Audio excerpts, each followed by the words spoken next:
Okay, guys, here we go. A-side final.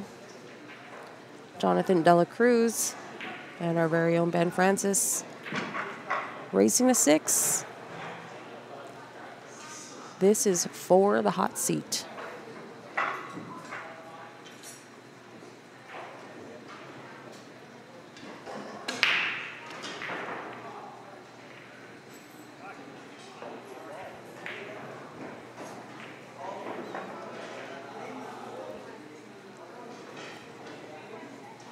In this bracket, the points matter. There's no money for placing first in this event. Players are just purely playing for points. Your points are going to matter for tomorrow's bracket when we seed. Only bringing back the top 16.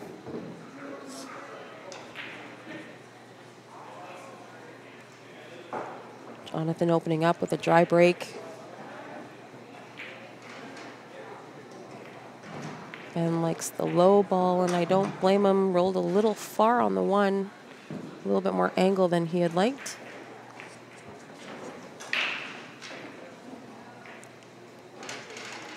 Wants to just roll up on this for the 5 ball in the corner where he's standing.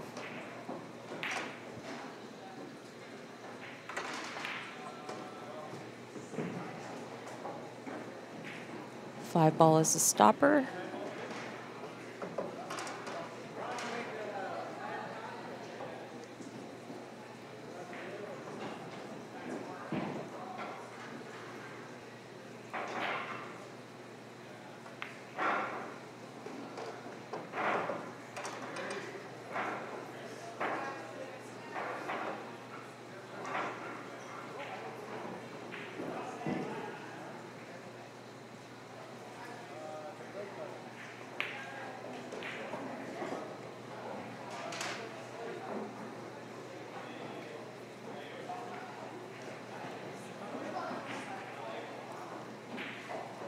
Nice pocket weight. He's just going to come across the left to the right for the 7.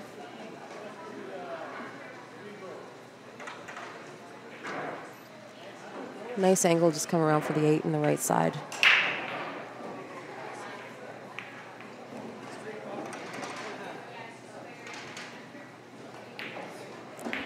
Quick first rack, Ben Francis.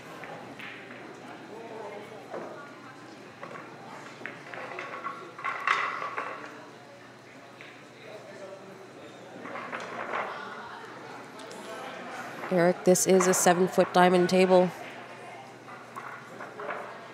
Yesterday we played on the 9-foots. Players have to change gears today, play on the 7-foot.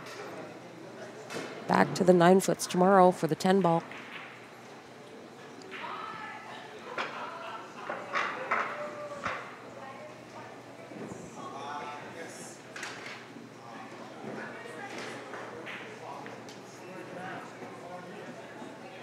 Let's see if Ben's got this break figured out. He's been having a hard time with it today.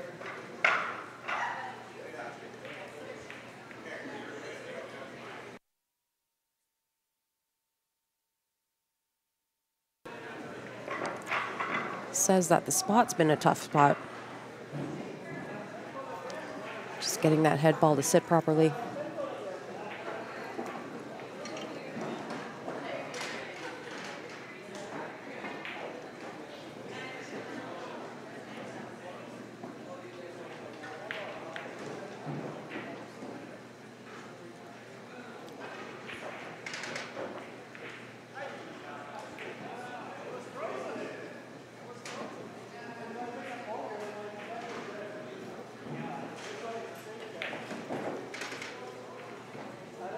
Ben's changed his break up a little bit, breaking from the rail, which he doesn't typically do.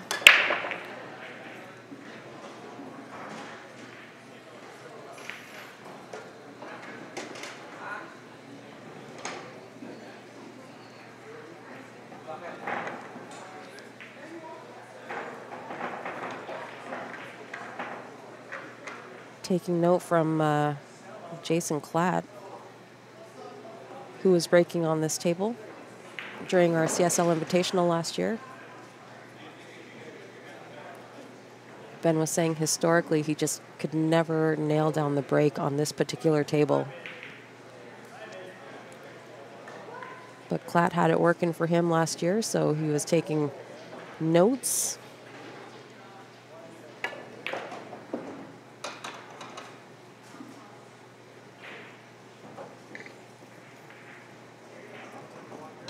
Good effort by Jonathan there. He was hoping to go into that bigger cluster. Got a little unlucky, just broke out the 110 ball.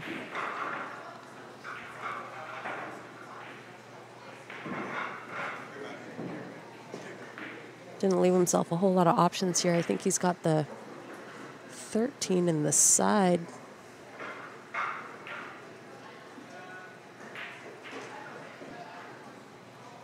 "13 in the side gives him another shot at the breakout.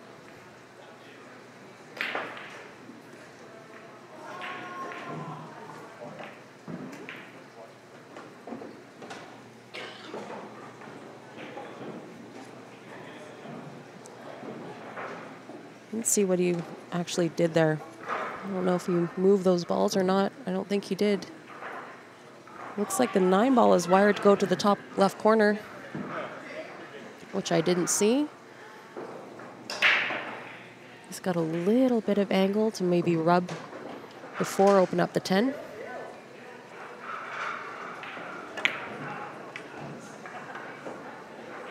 Which he does very nicely. That changes this whole table.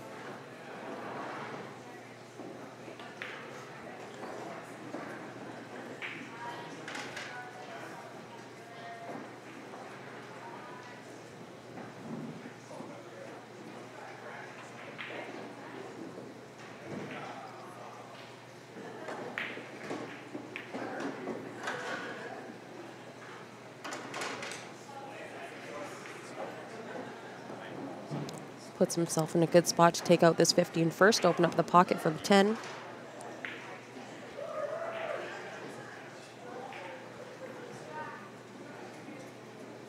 I think ideally he'd like to go back and forth, take the 10 ball next to the same pocket, leave the 11 for his out ball on the 8.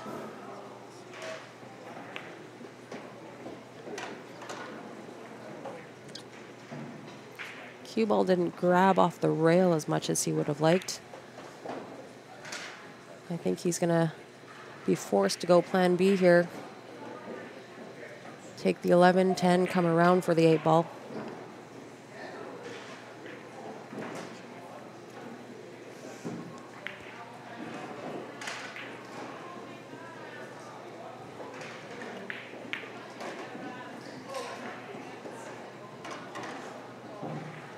Or just a little draw, come off the left side rail.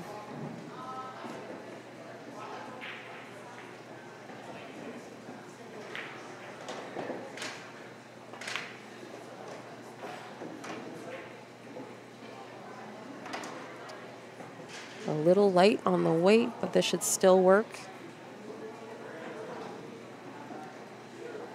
Luckily, Jonathan is left-handed. It's a little bit of an easier shot over the 3 ball. And Jonathan ties it up. That was a nice little out.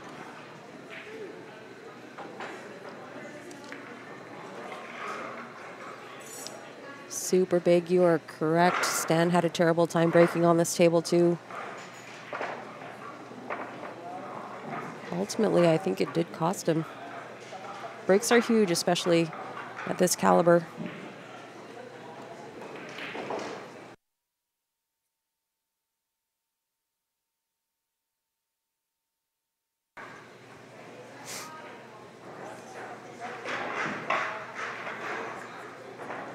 Jonathan also having a hard time getting the head ball to sit on the spot.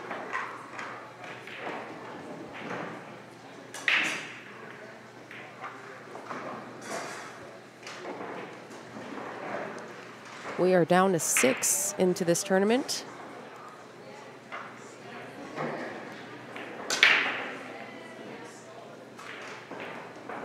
B-sides quarterfinal happening right now.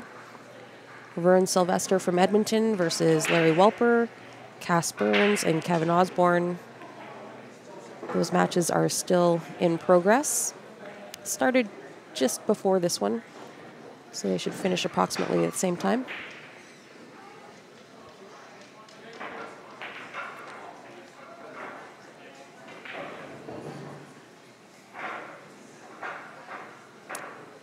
Watch Jonathan break here. He's about 5'2" maybe. Comes right out of his shoes on the break.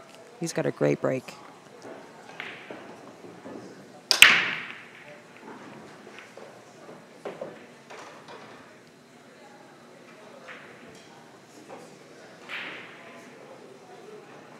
Feel like he got a little jilted there. That 5-ball is literally hanging. 1-9 also in the bottom right pocket. Should have made a ball there.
My mistake, actually. Jonathan did make a ball, but unfortunately he scratched. Ben's got ball in hand.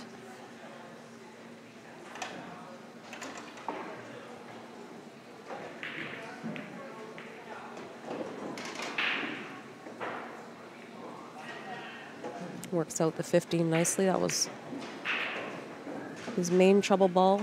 The 9-ball shouldn't pose a problem. It's literally in the pocket.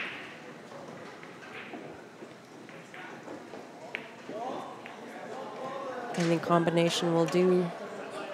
Combos the 13 into the 9. Unfortunately, the 1-ball blocks the 11 now. So he'll have to be just on the right side of the 11 for it to go in the left pocket.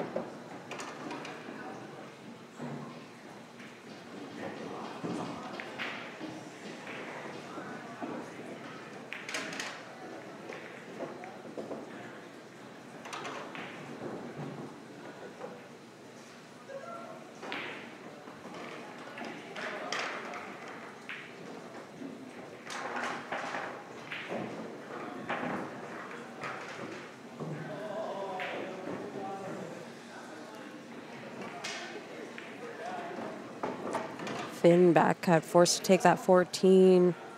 Back cut into the side, gets fortunate. Lost the cue ball a little bit,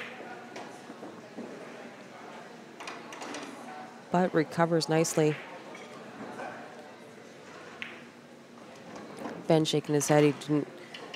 That was not the plan for it to play out that way, but he made it work.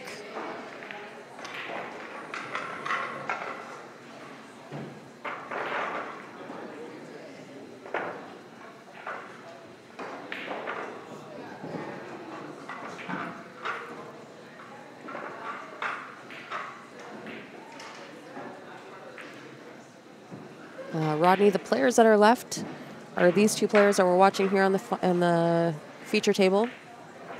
Jonathan De La Cruz and Ben Francis. This is for the hot seat. The other two matches that are in progress right now is Kevin Osborne and Cass Burns. Vern Sylvester from Edmonton and Larry Welper. The last four on the B side.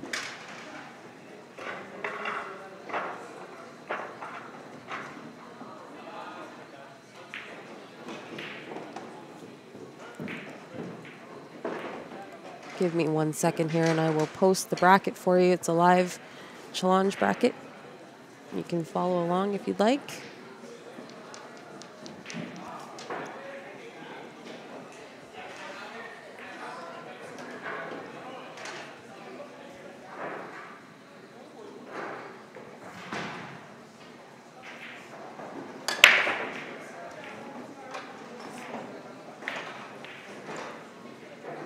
Wing ball spit out of the side pocket.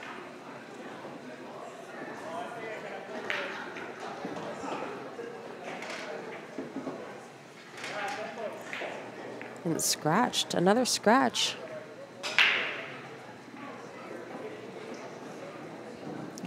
Noella, it is on Challenge. I just posted the link just above your comment there.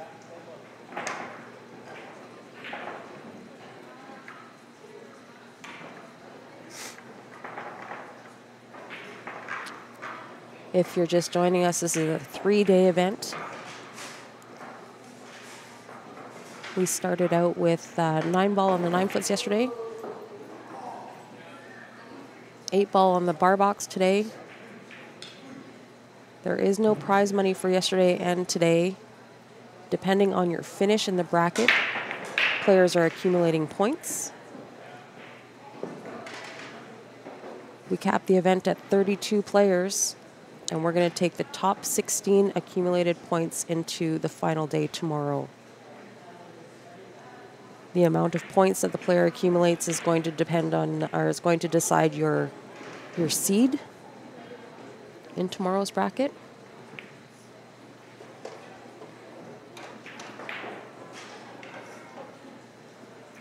So first we'll play 16, 2 will play 15, so on and so forth. So the better the points, the better your seed.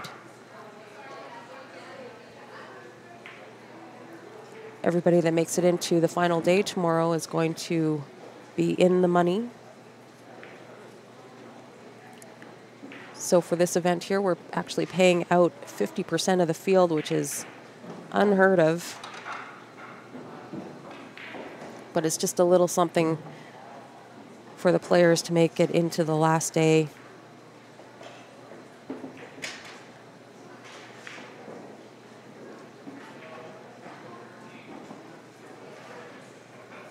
Entry for this event was $125. $25 goes to degree fees. $100 into the prize pool. And it was really designed for to support our venues. A way to keep 32 players in the room for 2 days. Hopefully have a good final day with some spectators. Good value for the players too. $125 for a guaranteed 2-event weekend, possibly 3 events.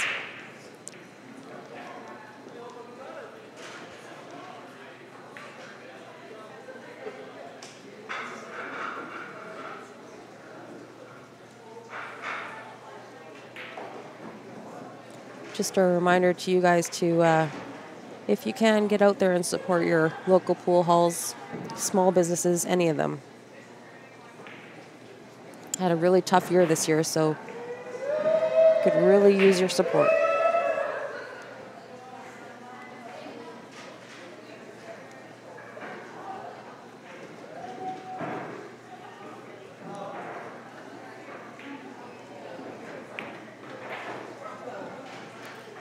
Jonathan trying to pick away these high balls.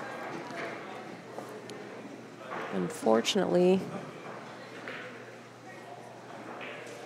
lost the pot. Trying to play shape. It happens to the best of us.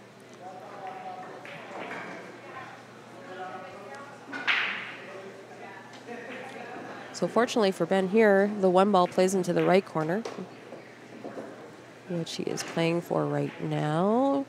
A little far, a little heavy on the weight.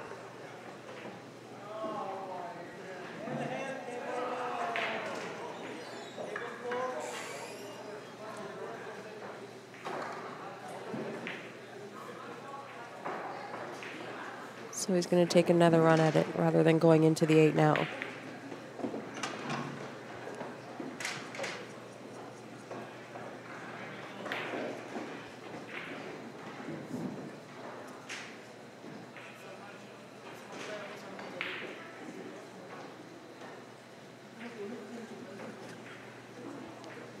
I think he's trying to decide whether to take a stab at getting shape on the 1 ball now. Or draw back on the 5 for the angle on the 4 ball.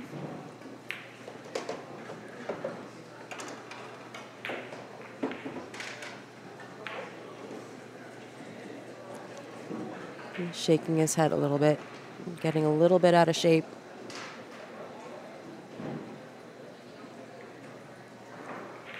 He can still get angle on the 4.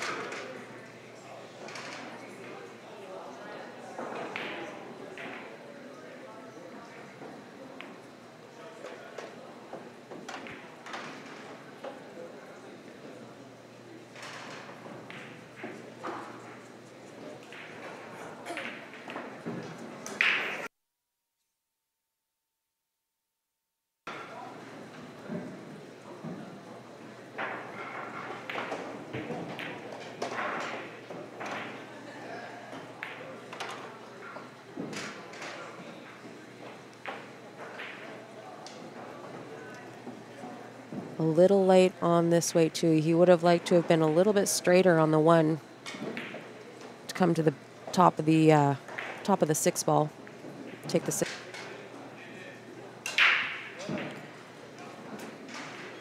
Tried to go into the 9 ball to make that correction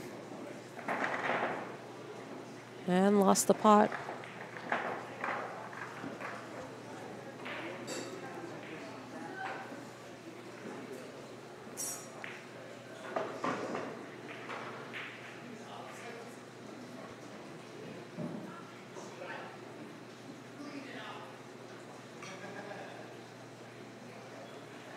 Looks like Jonathan's just going for his extension here. A little bit of a reach on the shot.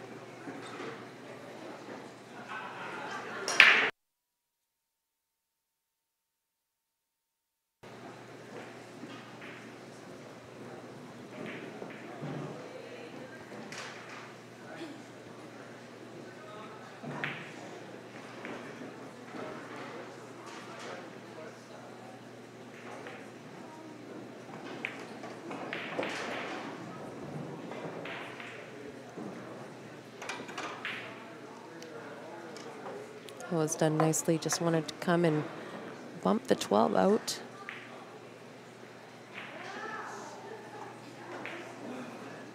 Hit it perfect.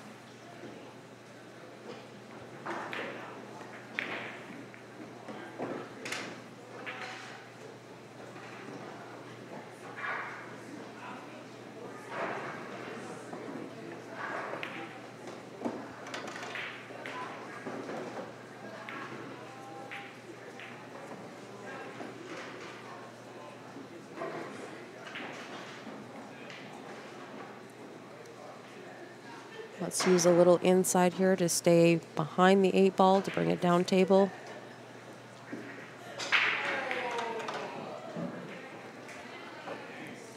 Gets good. He can take this into the side or the corner, whichever he prefers. I like the side. It's a little closer.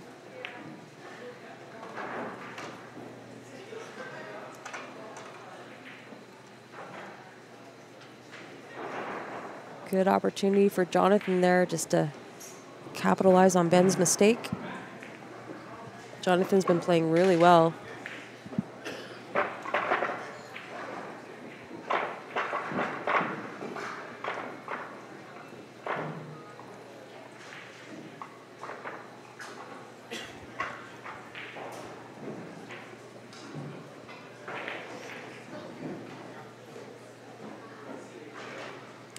Would really appreciate it if you guys could share the stream. We're up at 270 viewers on Facebook and almost 80 on YouTube.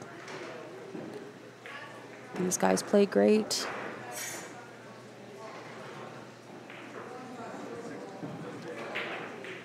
Not many live streams going on these days, so we're thankful to be able to have these little tournaments. We are capping them typically at about 32 just to make sure that we're abiding by the social distancing laws, regulations.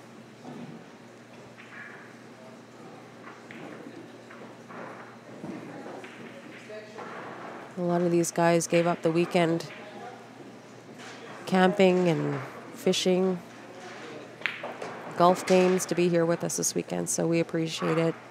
A few travelers coming down from Edmonton, Vern and Darla, Joshua, Stan, Nick, and Tim from Pinto here with us this weekend, so we appreciate it.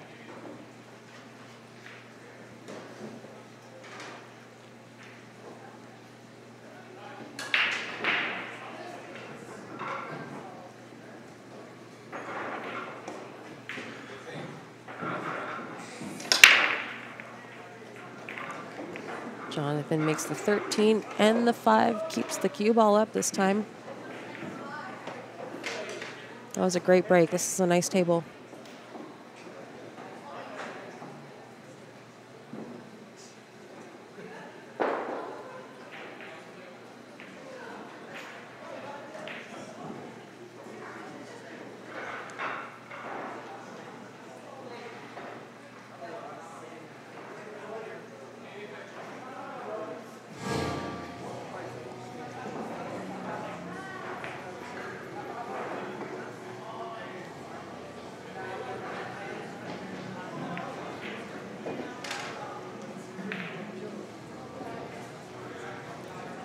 Couple of tricky little balls.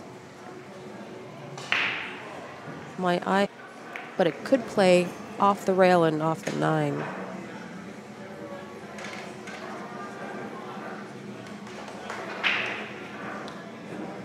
Actually, I'm thinking low ball now. I like low ball better.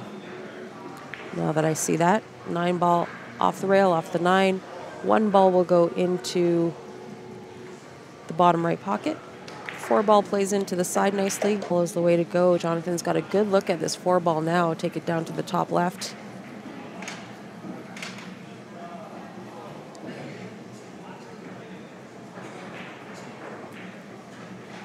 That would probably be the better option. Taking it into the side, you only have about a half a pocket. Steep cut. A little bit of a hit and stick here just to stay for the 2.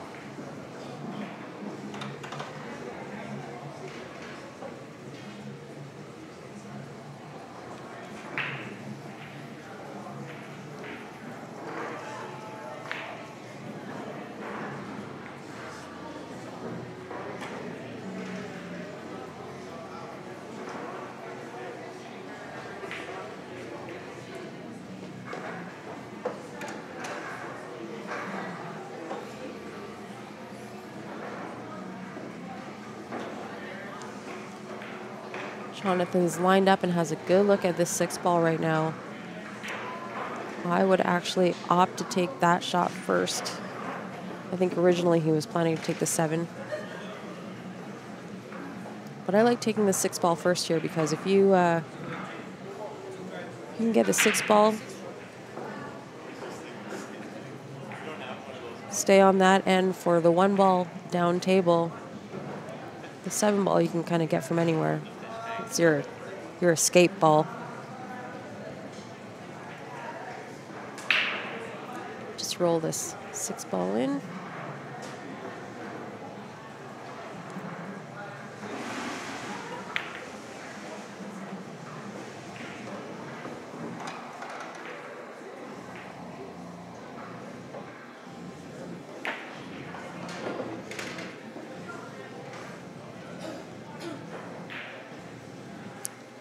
So the only thing now is I don't think the 8 ball passes the 11.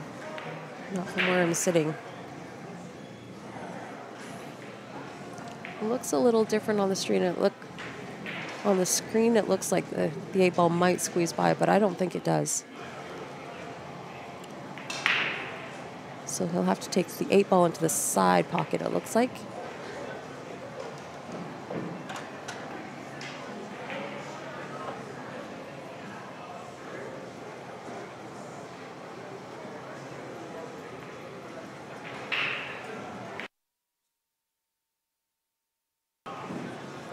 It's got a little bit of angle on this 7.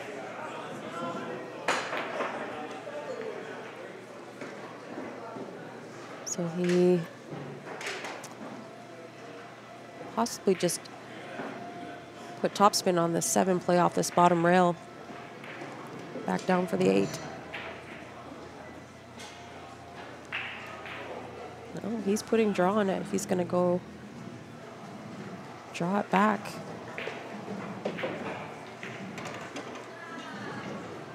That will work too.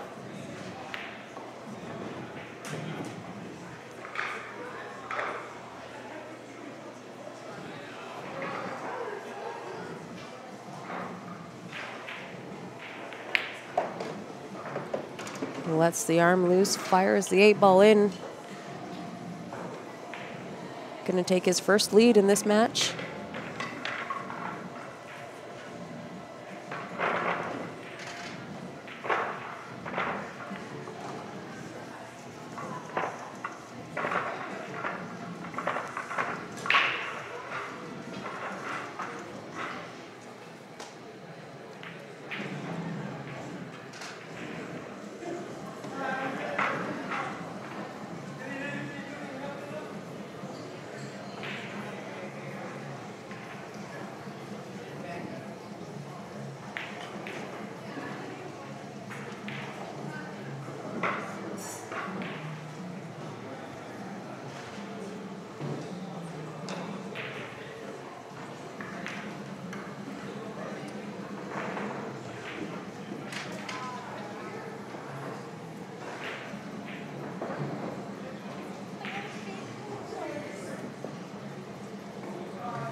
Ben's going to give this break another shot off the rail. He's usually off to the side, second ball.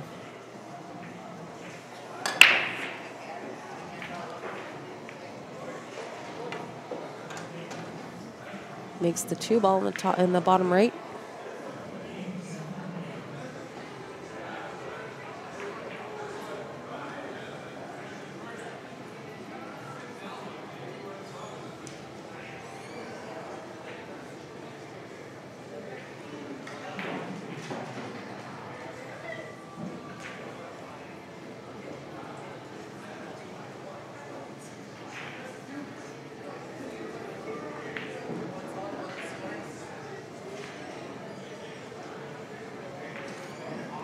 Is everybody having connection issues?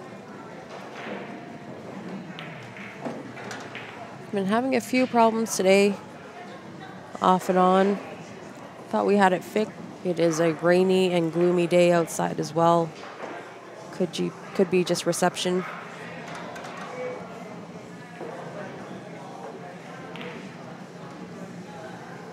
Eric Ben is using the Jacoby Black shaft. He is in love with it. He had our local cue maintenance guru, Nick Innovations, put a new tip on it. He actually used the tip it came with, the Kamui Soft. Played the life out of that one. And now he's using a How tip.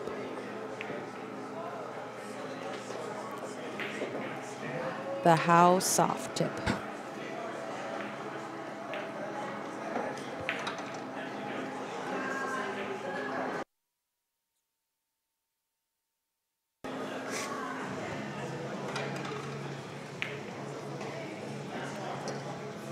Quick little run by Ben to tie it up.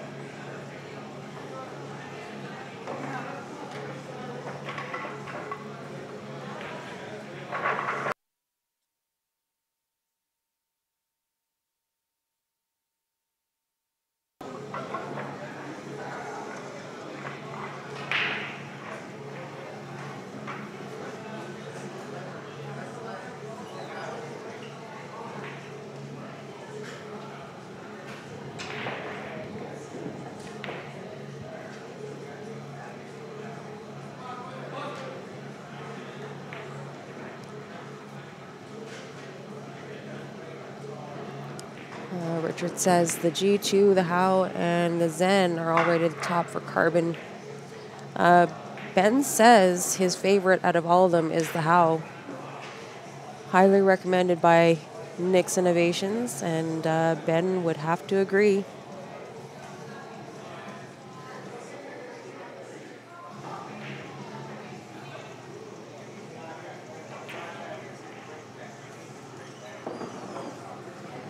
A little bit of angry music for all you headbangers out there. It's nice and soothing.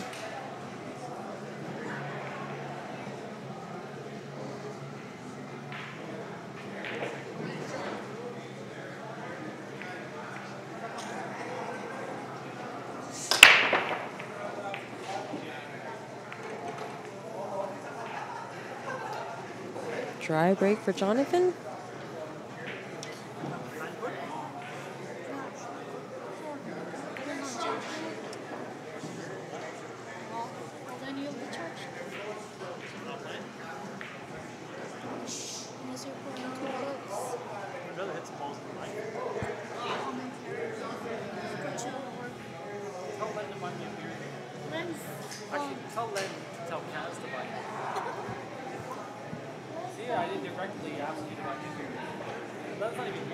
No, it looks like Jonathan made a ball. My mistake, couldn't see.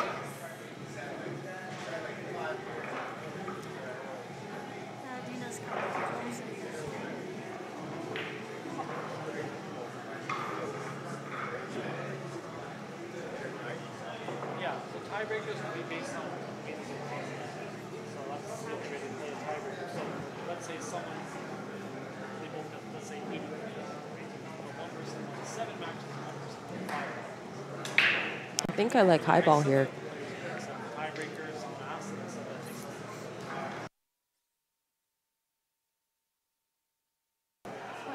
If at all possible, but looks like it's a tough opener.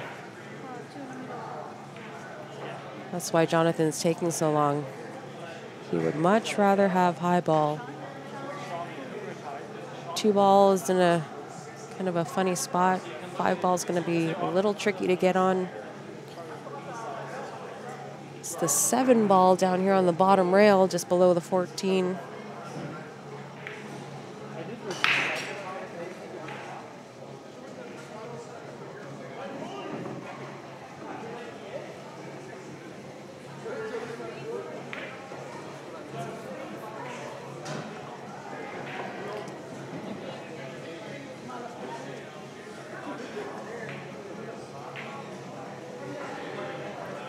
Derek's had the same tip for over a year. It tells you how much more Ben plays than him. Yeah, Ben plays a lot. Loves the game. Sorry, Kay. There's not much I can do about the connection. Unfortunately, this is all I got. I will try to turn everything off and reset after this match here, see if we can get a better connection.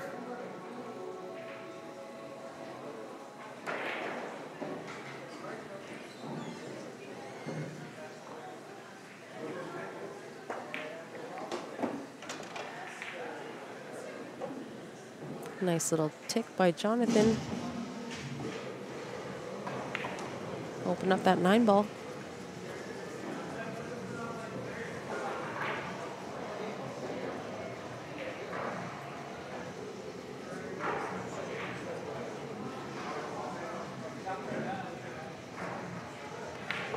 If you can't get the cut on this 13, I don't mind playing the 14-13 combination, but he goes into it and lands perfect. That was a nice shot.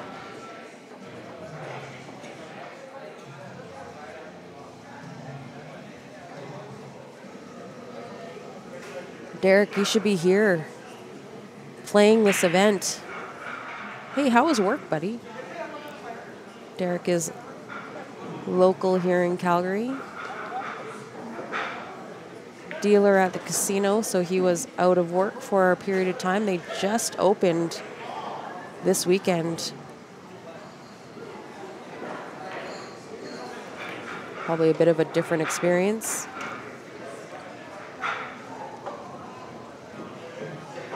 Did Jonathan underhit that for the 11? It's possible. No, he's got it. He got down on that ball real quick.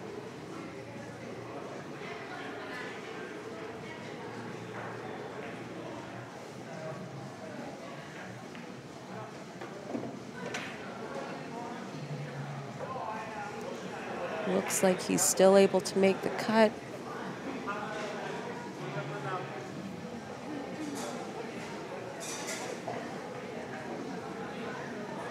Thanks, guys, for joining us tonight.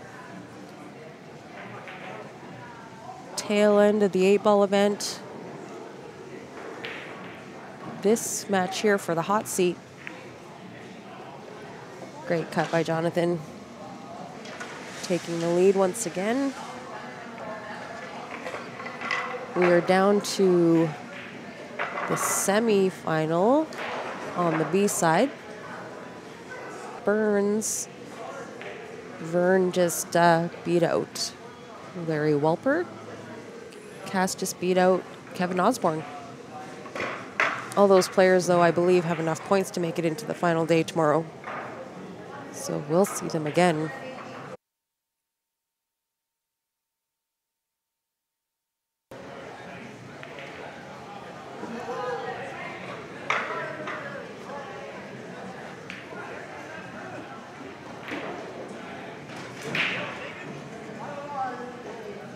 Hey, Brian, congratulations on winning the 9-ball tournament. APA going to Vegas next August. Well, hopefully the borders reopen by then. And we will also be going to Vegas.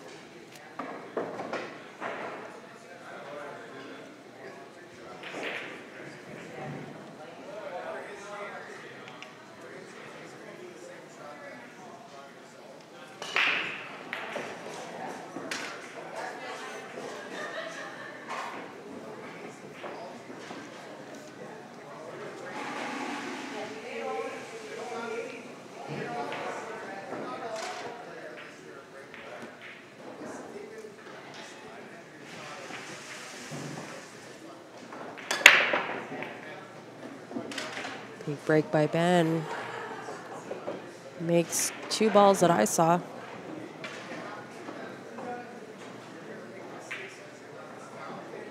Yeah, looks like just 2 balls. 1, 2, 3, 4, 5, 2 high balls.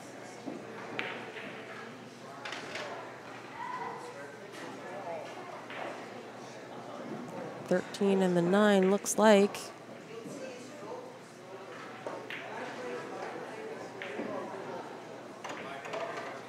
Benton looking to go into that 10, or sorry, looking to go into the 10 or the 2. Open up those 2 balls.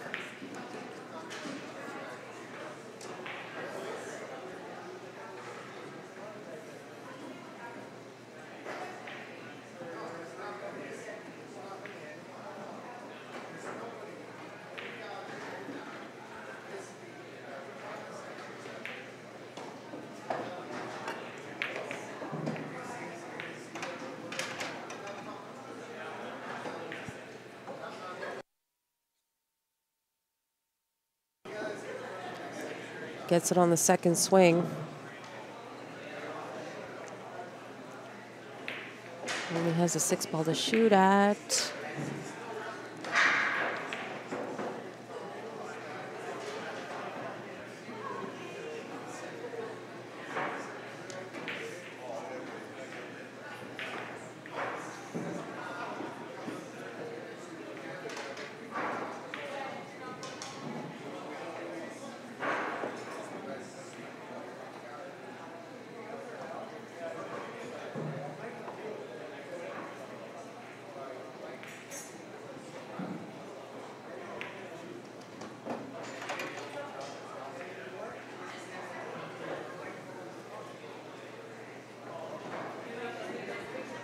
I gotta favor Jonathan to get out here. He's been playing pretty great.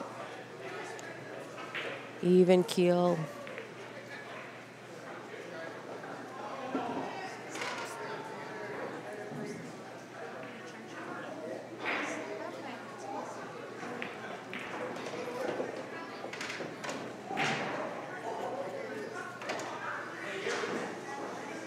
I think it's possible that Ben has been out of the 7-foot scene for a while. He's been playing a little bit more on the 9-foots. Struggling slightly, just getting out of shape.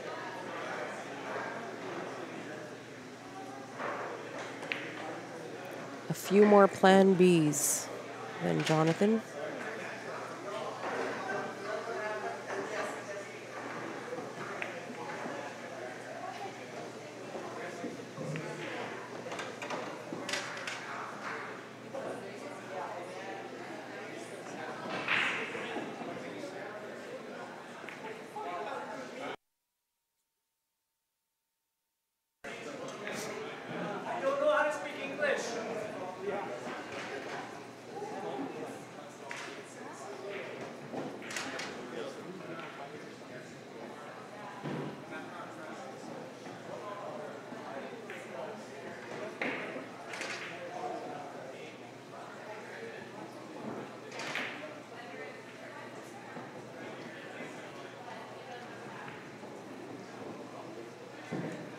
Jonathan just planning out where he wants to be for this 8-ball. It does go to either corner pocket.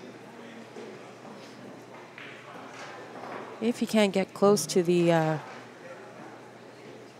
left side rail here, he could end up being on the short side of the 8. Shoot it long down to the bottom corner pocket. That's always an alternative.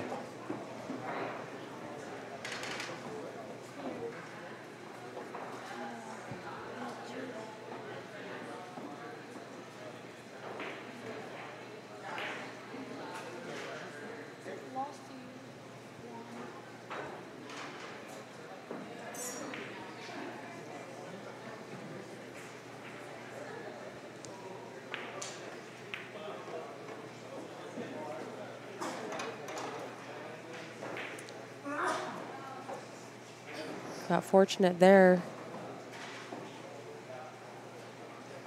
Hit the 2. Still makeable cut. It's going to put Jonathan on the hill first.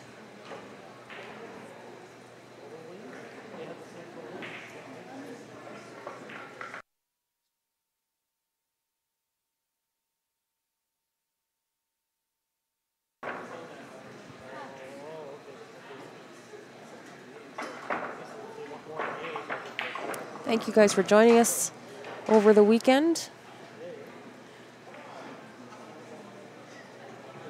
Been able to hang out in this room full of great players all weekend.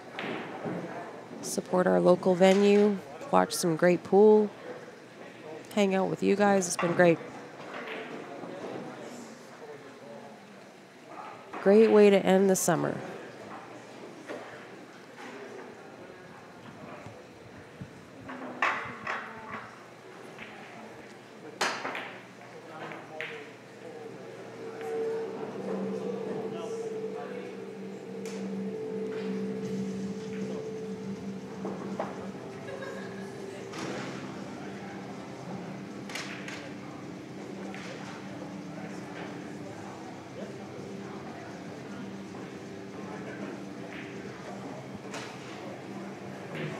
Another big break by Jonathan.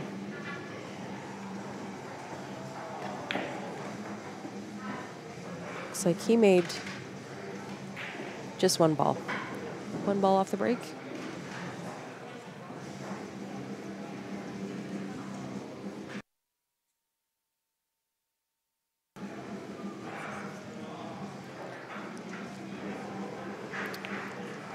He likes the high ball.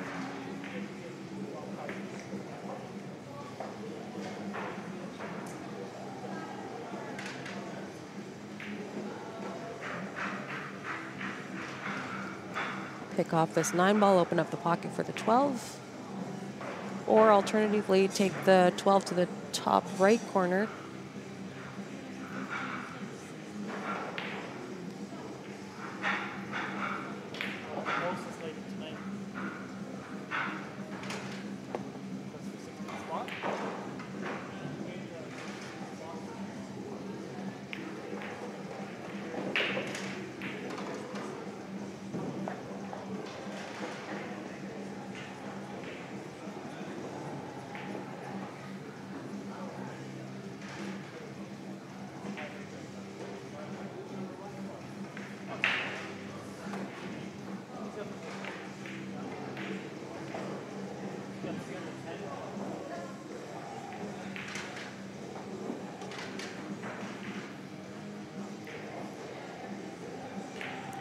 I think I actually liked taking the 12 to the corner instead.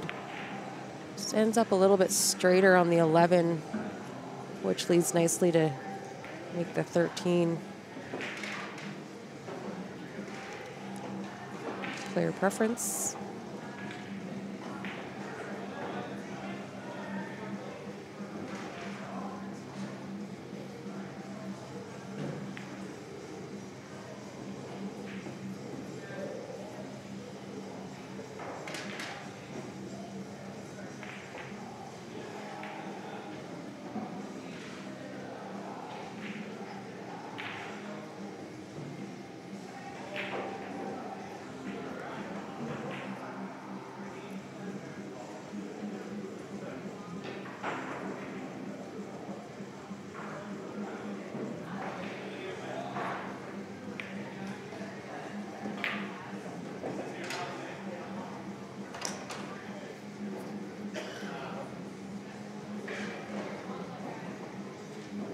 Jonathan not happy with that finish there, but I think he's still okay though. I think this 15 still cuts to the top right. I think it goes by the 2 and the 1.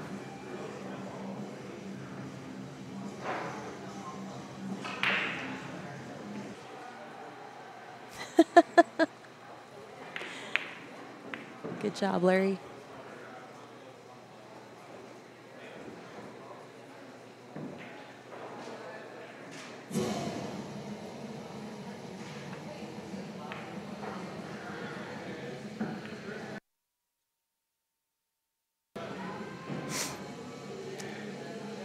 James on YouTube correcting me, saying that September 21st is the last day of summer, and you are probably correct.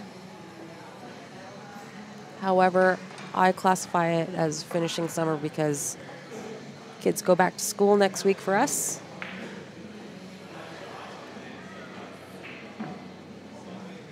So feels like finishing off the summer.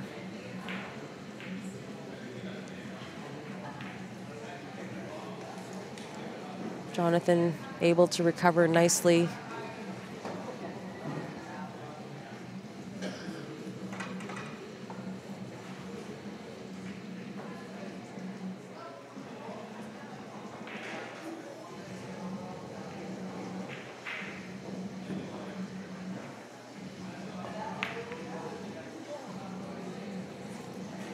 This is the long shot on the 11.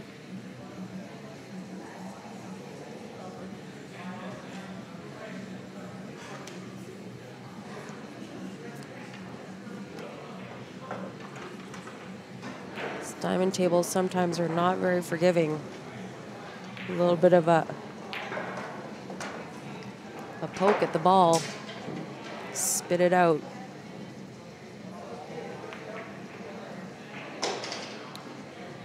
Ben flying out of his chair for another shot at this table.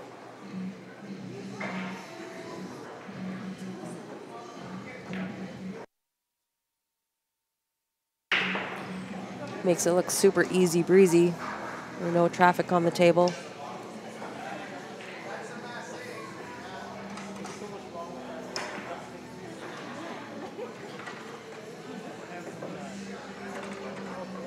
Ben getting another shot at that table. I don't think he expected that. Brings the match within 1.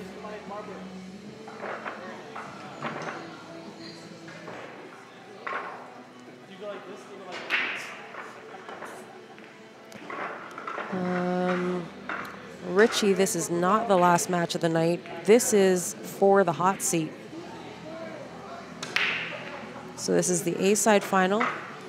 We still have the B-side semifinal. And then the B-side final, and then the final. Matches to go.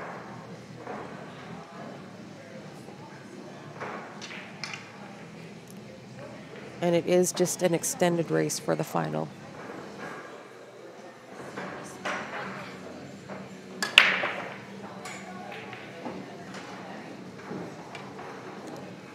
Looks like Ben's found his break. Consecutively making a ball or two off the break.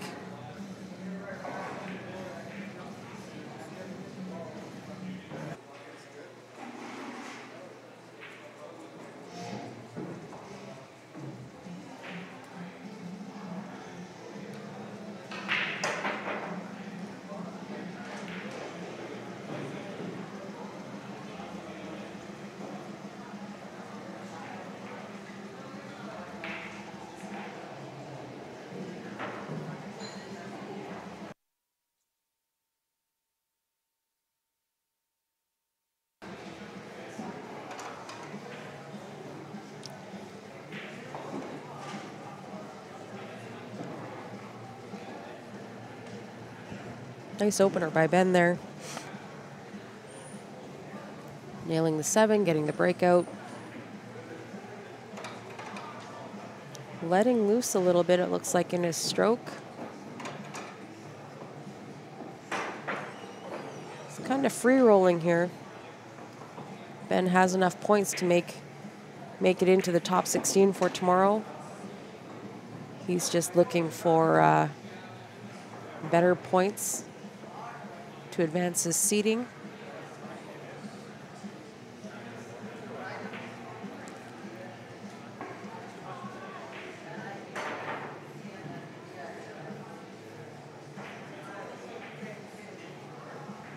Obviously, if you know Ben at all, you know that he's still competitive, though. He still wants the win.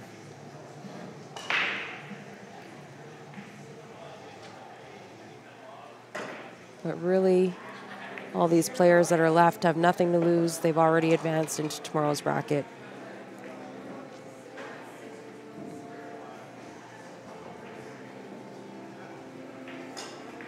A little bit deep on this 5-ball shape. But he should be okay here. I think that he can just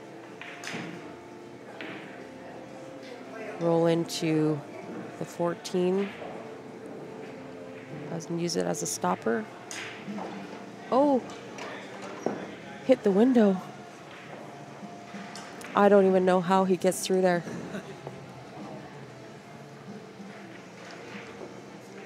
He doesn't even know how he gets through there.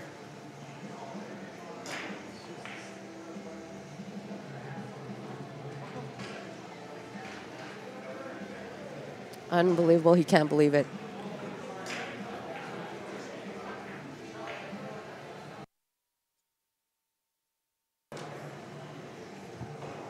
Somebody doesn't have to play tomorrow. Me?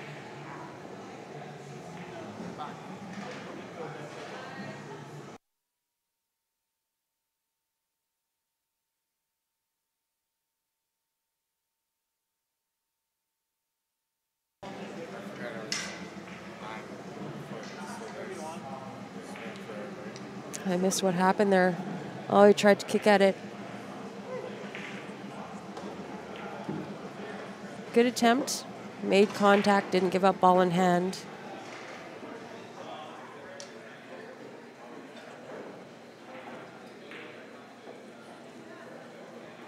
Yes, James, Ben is still playing with the Jacoby shaft.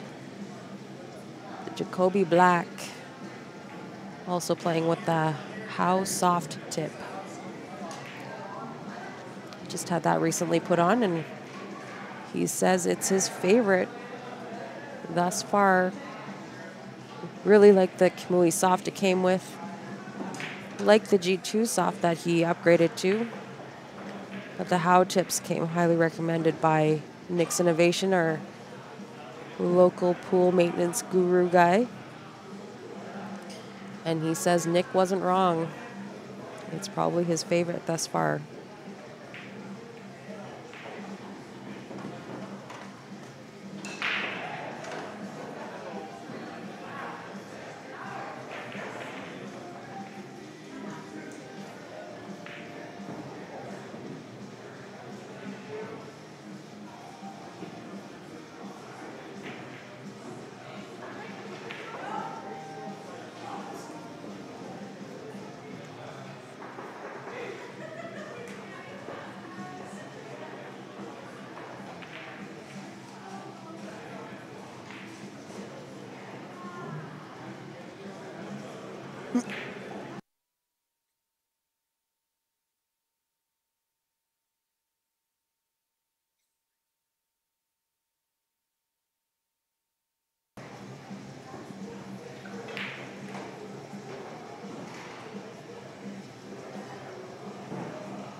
Jonathan really taking his time to plan this out here. This means the match for Jonathan.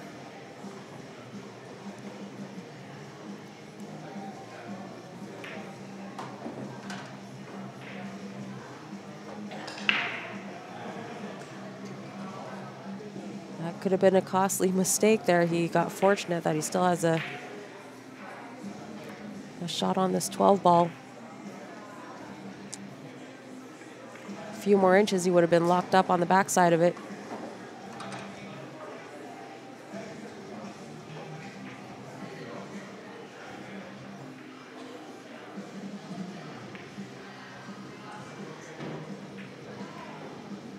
Nice little cut for the win. That's it.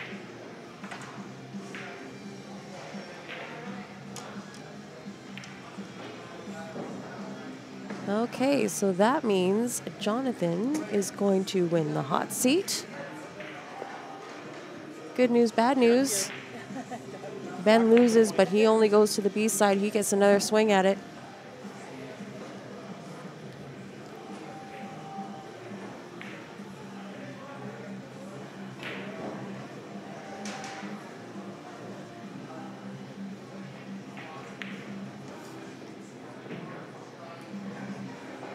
So I'm just updating the score here on the live bracket.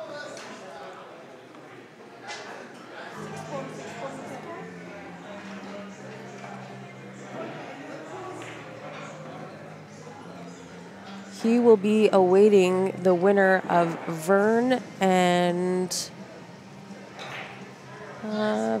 Cass coming right up. Actually, the guys have moved right in. They were expecting to play here. So I'm just going to leave the stream running. Give me 1 second. I'm just going to change these names.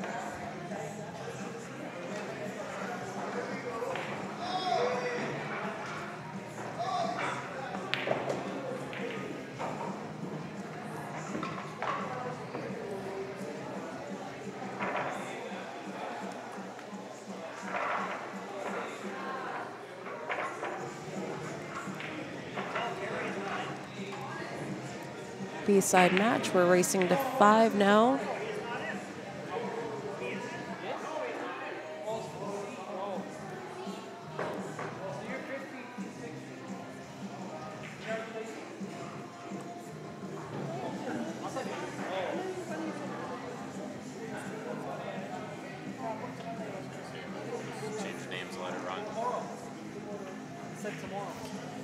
I'm just going to go refresh my drink, guys. I will be right back. Don't go far.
All right, I'm back. Sorry, guys. Get some hot tea here. My voice is starting to go on me.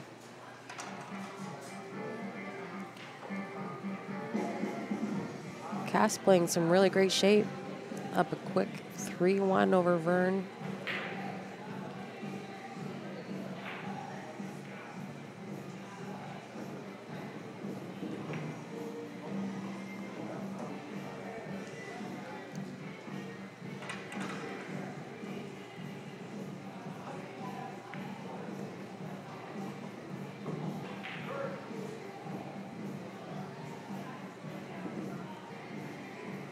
A little tricky to get on. Can take this 15, just roll up a couple inches is all he needs, it looks like.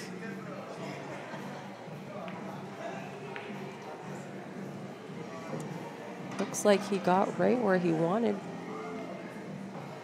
Just enough off the rail too, just to stick the cue ball for the 10 in the top left.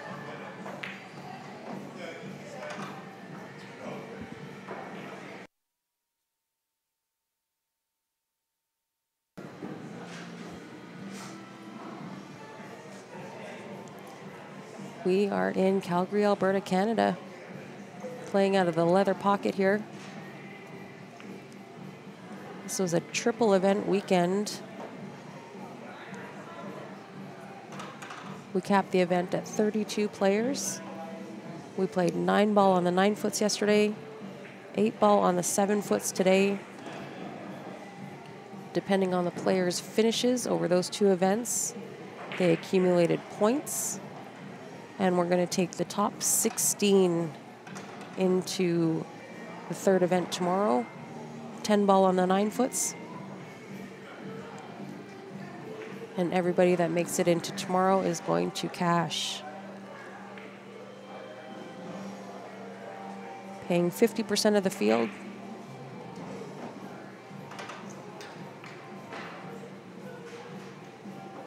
Just a little something to make it into the last day. Another great finish by Cass. Just picked that rack apart.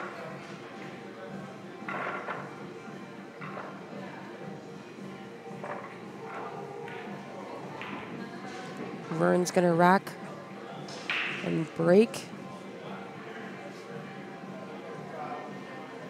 this 6th rack here.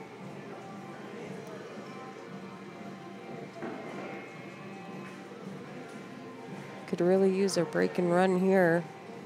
Stay in the game.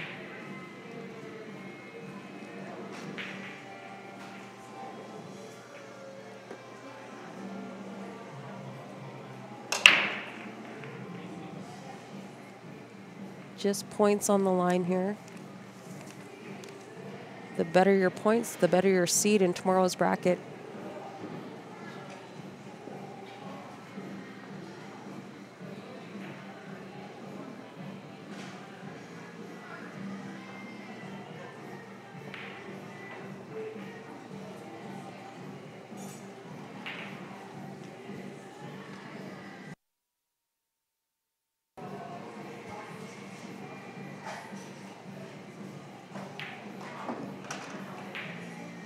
Cat's got another opportunity to pick this rack apart. It's taking low ball. I believe everything goes here.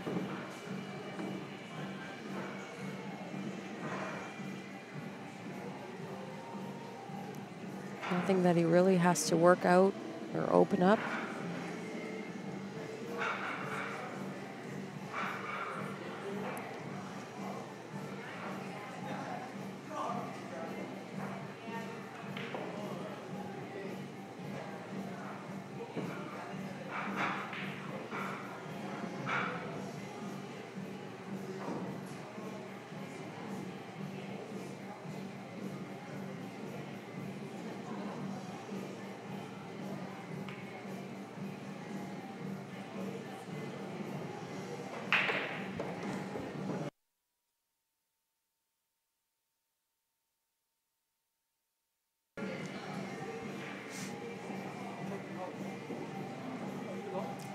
Just miscalculated that cutting that 4 ball.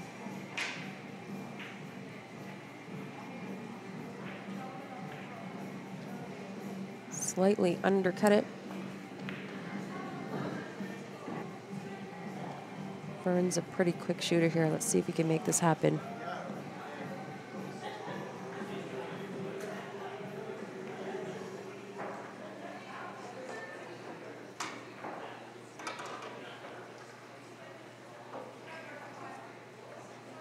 He's got a nice line on that 15 ball to the top right. Alternatively, that 11 will go to the bottom left if he doesn't want to take it into the side. Oh no. Just took the 15 off this 7 ball. It's going to sit in front of his 13, tie that ball up.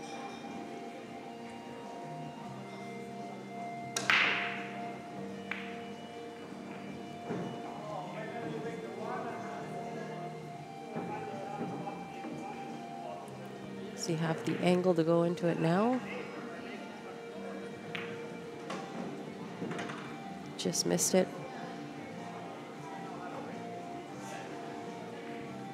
Might not be terrible, though. That 13 might go into the right side, fortunately.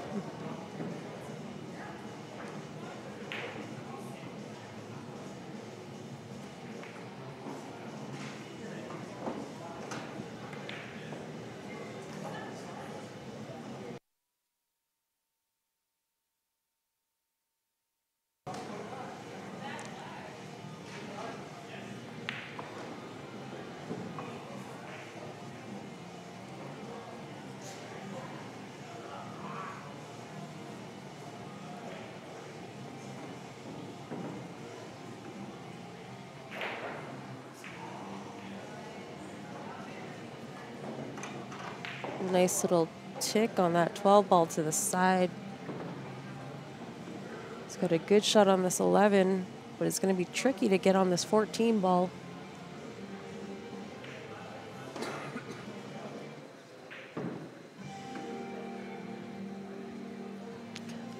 John, this event occurs every time we decide to hold it.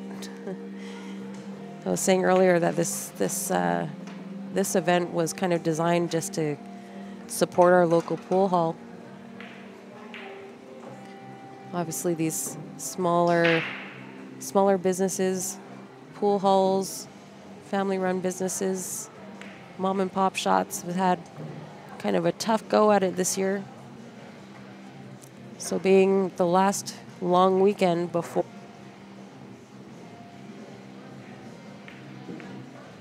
we played 9 ball on the 9 foots yesterday, 8 ball on the 7 foots today. And according to the players' finishes, they're just accumulating points. And we're going to take the top 16 finishers into the final bracket tomorrow, 10 ball on the 9 foots. This is the first time we've held this event. Myself and the tournament director, Larry Walper, just kind of decided this would be a good way to keep all 32 players in the building for the weekend. Great for the players. It was $125 to enter, $25 in green fee, $100 going into the prize pool. So a good long weekend spent playing the game we love, filled with good people, watching some great pool. But most importantly, supporting our venue here.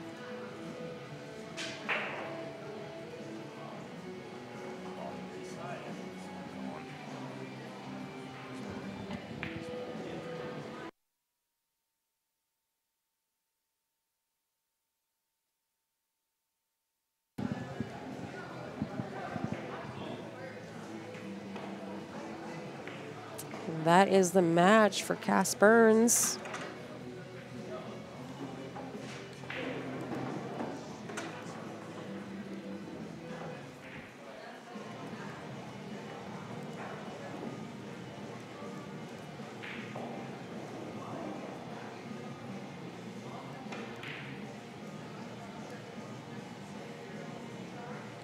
we're just going to leave this stream running. We're going to go right into the B-side final. Ben Francis and Cass Burns racing to 5.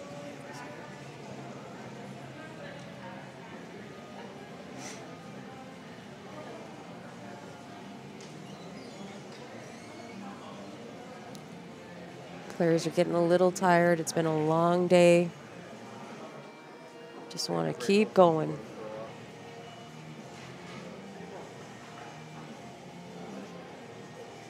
Wow, almost a perfect lag by Cass. Lands frozen to the rail.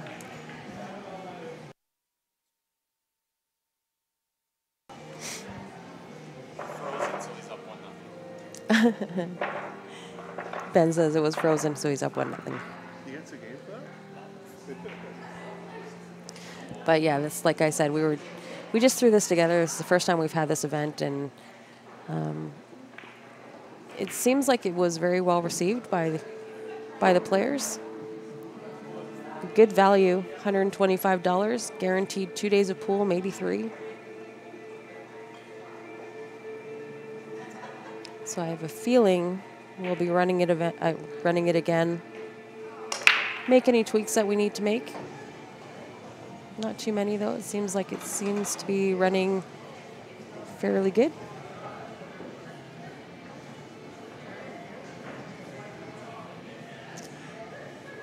Saeed watching from Saudi, 8:30 a.m. there. Well, good morning. Thank you for joining us. This is the B final. So after this match, we have one more.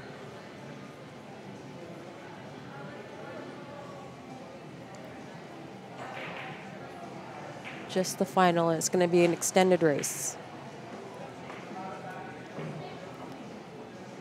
Tomorrow, like I mentioned, we'll be playing 10 ball on the 9 foots. That's going to be a little bit of a longer race. We're going to be racing to 7 and 6 instead of 6 and 5.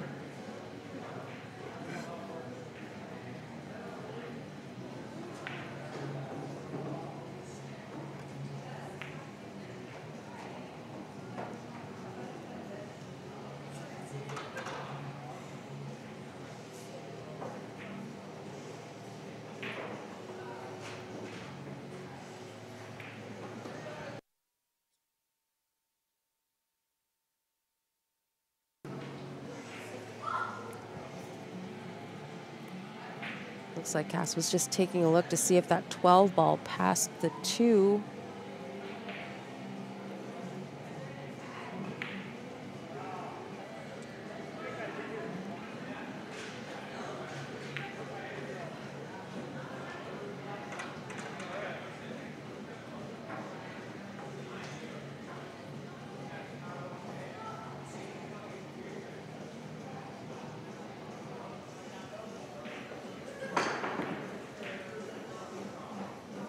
Looks like he's got just the edge of this 9 ball, enough to make it. Coming off the rail to open up the 12. And as a bonus, gets the 15 too.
I think ideally Cass would have liked to have saved that 12 as the out ball for the 8.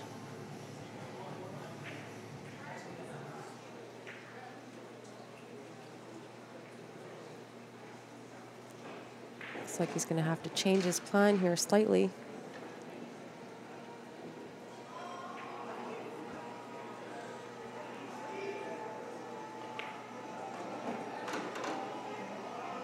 Uh-oh. Well, that might work. Might just work.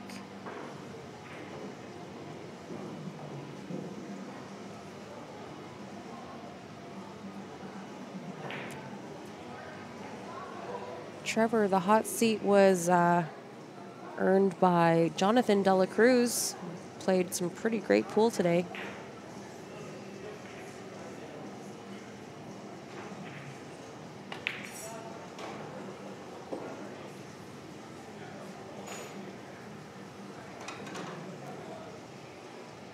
Cass was looking to play the draw, Karam off the 3 to get him back to the bottom of the table here for the 8. Didn't work out, so he's forced to play the bank.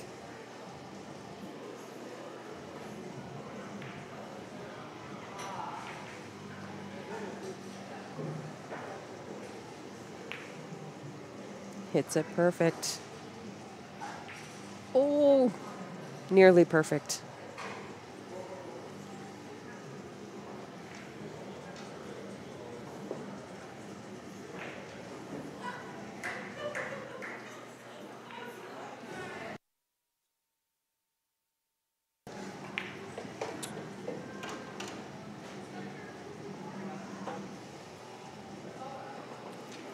And Francis just taking a quick couple seconds to take a look at this table. Quickly gets to it. He's tired, taking too long, so he's just going to pot 2 balls at a time.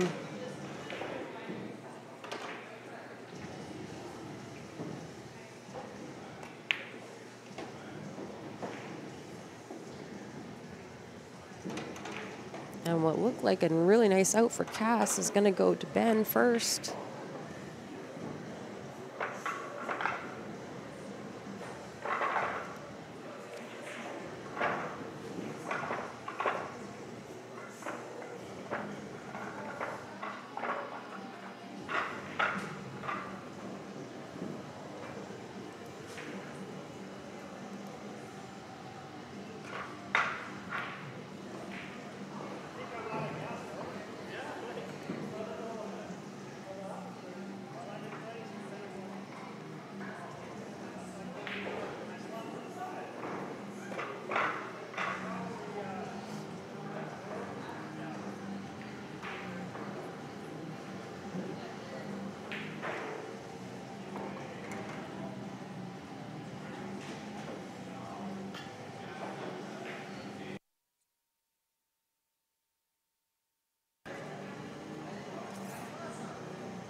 We'll see if this break is still working for Ben.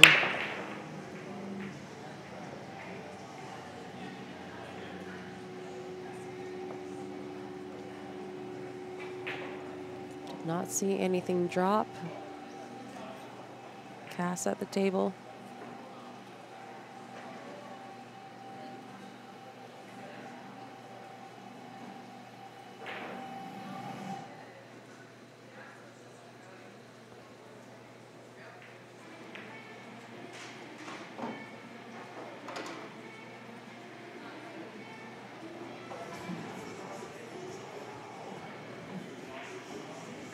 Why are they breaking their own racks? We moved to racking your own quite a few years ago.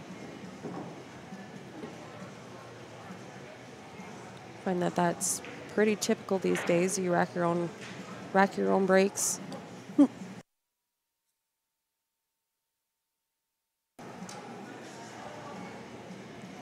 Pretty standard for us here anyway.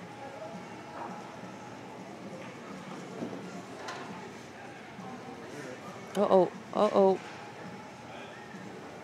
Might be in trouble here. I don't know if he can still make the 5.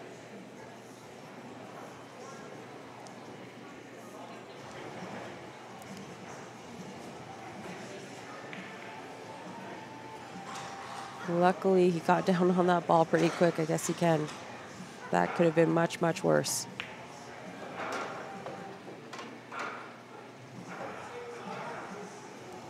Cass leaving himself a little bit tough.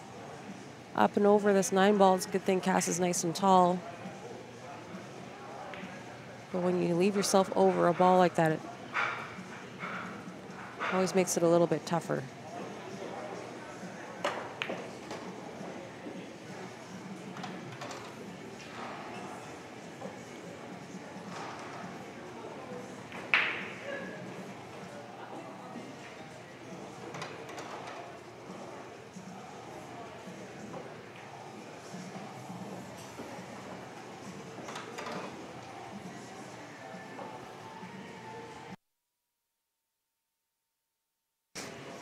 Cass is going to make it a quick 2-0. Oh, wrong one. Sorry, my mistake. I'm sleeping at the wheel here. 1-1.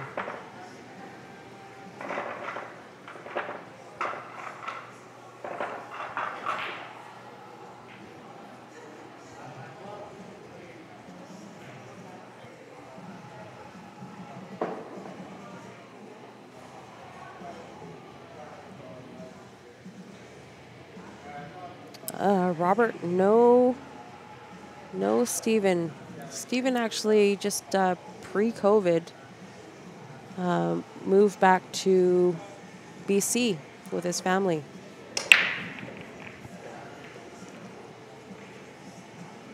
I'm sure we'll see him at a few events once things start to open back up.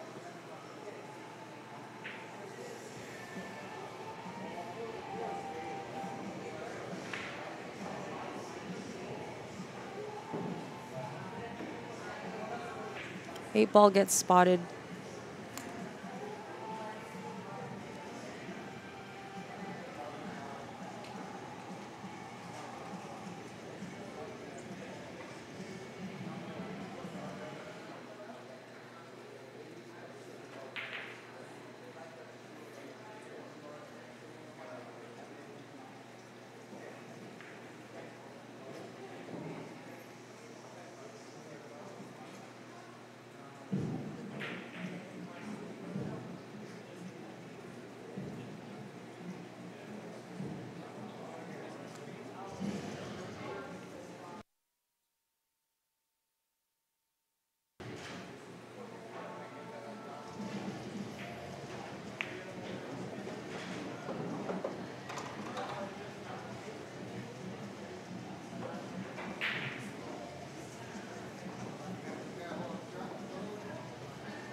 It's a nice shot by Ben there just to open up that 1 ball.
Gary, we are actually blessed to have a really strong pool scene here in Alberta.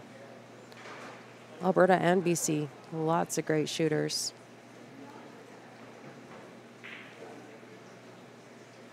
We have plenty of Vegas Masters through our leagues here.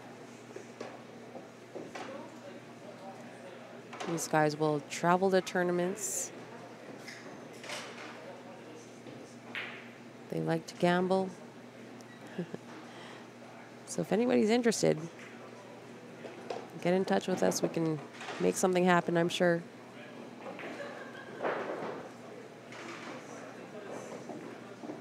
This weekend we played all the games. I mean, 9-ball is kind of anybody's game. A little bit of skill, a little bit of luck. Brought it up a notch, played 8-ball on the 7-foots today. Tomorrow will be a nice tester. 10-ball on the 9-foots again.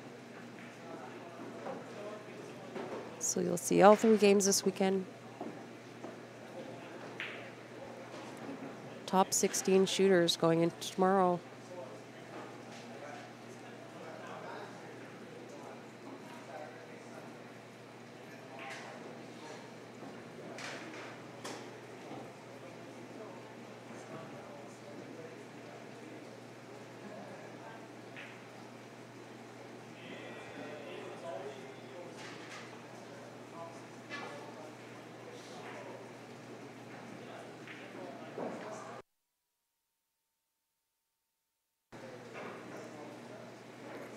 Some of our best shooters actually couldn't make the event this weekend.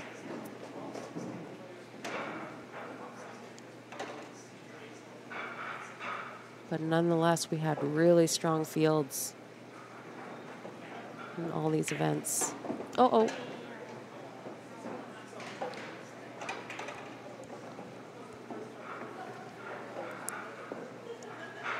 Just a little too much juice there. Spun right into the corner.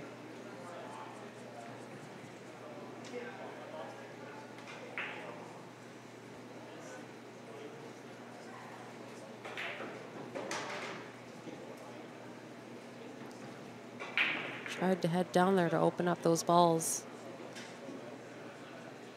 Ben does not seem to like it. Too risky. So he's going to try going at it this way.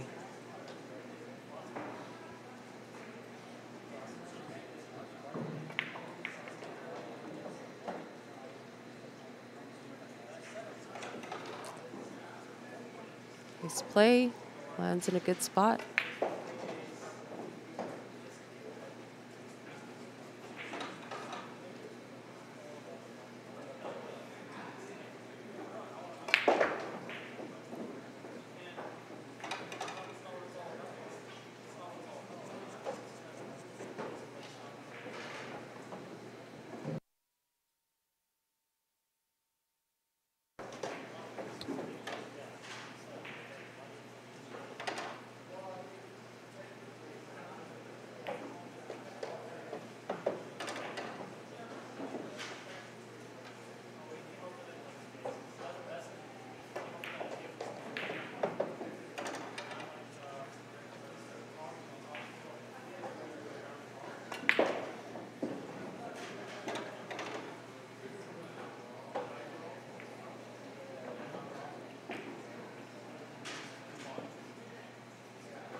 Rush the 8-ball.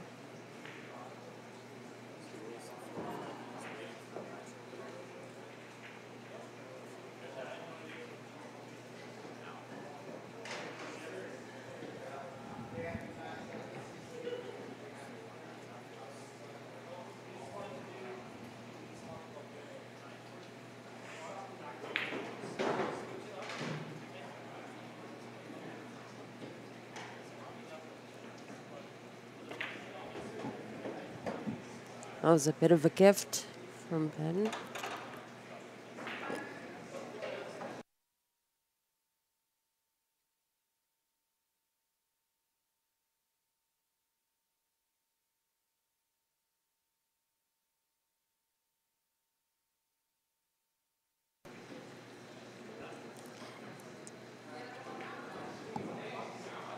Ben does think the game very well. I was saying earlier, I think that he has not really been playing a whole lot of 8-ball on the box, which is where he started.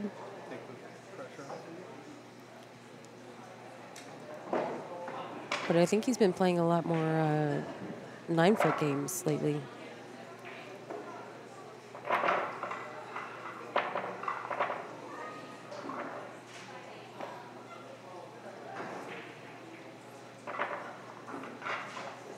Like I also said, he kind of free rolling right now. All these players have made it into the final 16 for tomorrow.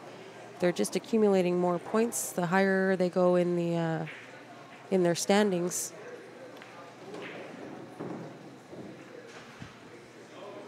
The higher they go in their standings, the better their seed going into tomorrow's rack or tomorrow's bracket.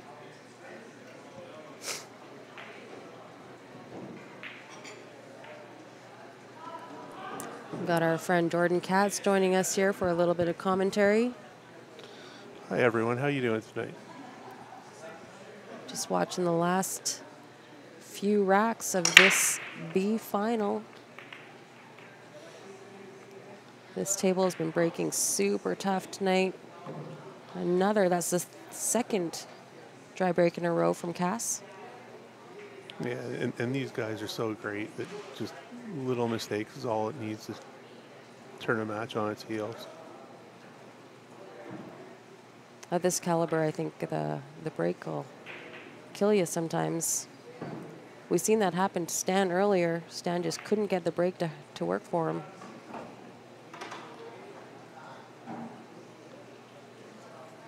So Ben's going low ball.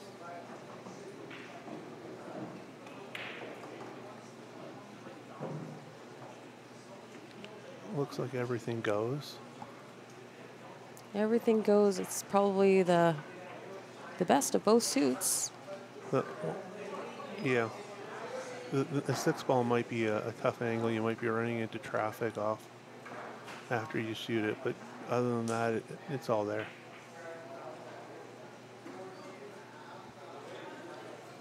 These are the types of rack spends, just a master at just picking apart, finding the right pattern and putting the cue ball where he's supposed to.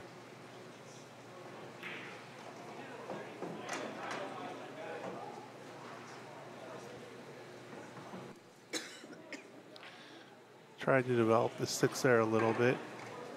Looks like he's got the 1, draw it off the rail for either the 6 or the 5 next. Where's the white ball going? Oh no. Can't see, did it drop? It sure It did. dropped, yeah. Cass jumps out of his chair. He was trying to get over to the left side rail to pick out this 6. Yeah. And Cass will take his ball in hand and work on those 2 balls by the 6 right now.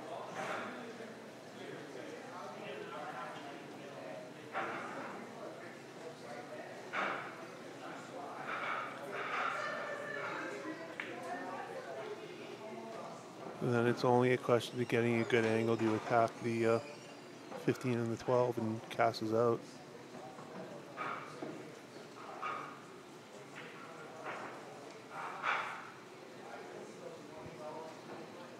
Cass has had a really strong weekend too.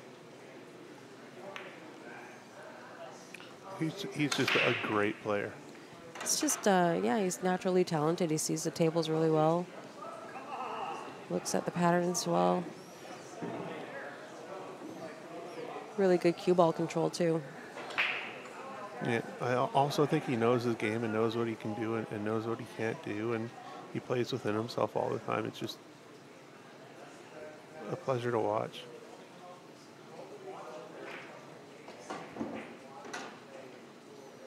Looks like he's going to go 11, 10, 12, 15 as his plan.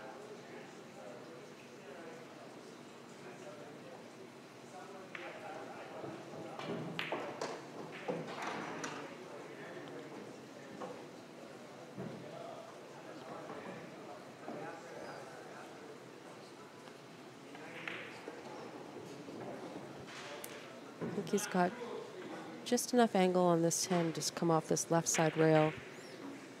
And ideally, I think he'd like to go 15, 12, 8. That would be perfect. And that's what he's playing for. He's playing off the side rail just like you called it, and playing for that window between the 3 and the 7. Oh, yo. Uh-oh. Could have been worse there. Yeah. He's still okay. You can still recover from this. Yeah, he's still on the 15 ball, and the good news is he doesn't really have to do anything with the white, just make it. Just a little back and forth here for the 12.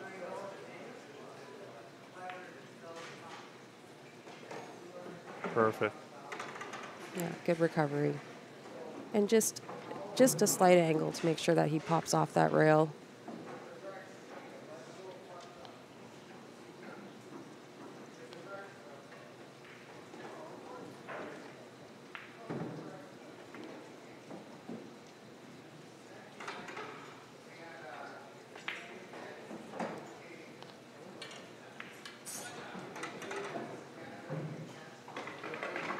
And just like that, it's 3-2.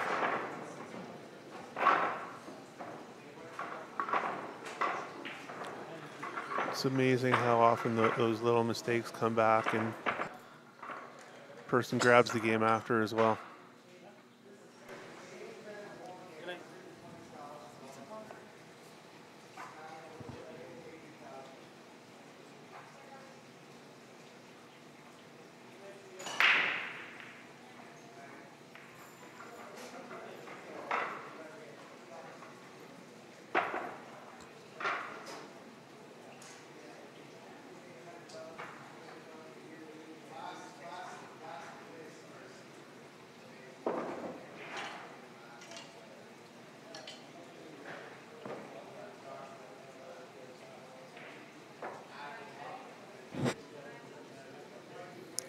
Looking for a nice break and run here to make it even again.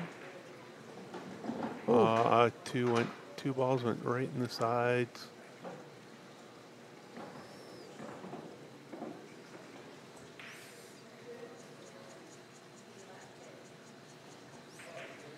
I think ideally he'd like salt.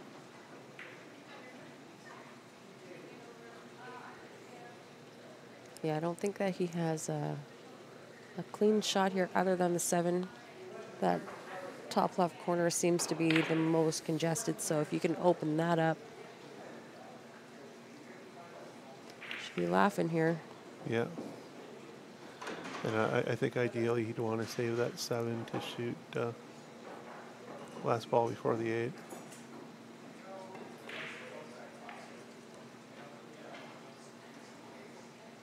Looks like the plan is changing. Yeah.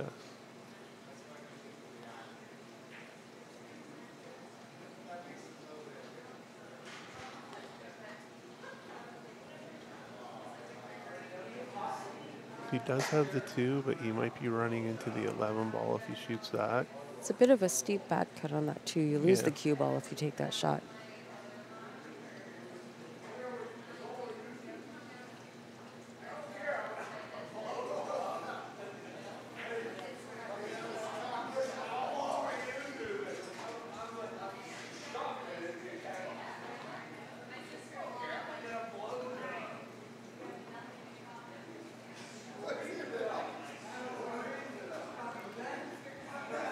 Really thinking hard on this one. He's calling the bank. He's calling the bank on the 6. He's either calling the bank on the 6 or the kick on the 4. He called something in that corner. Yeah, it's going to be the bank on the 6.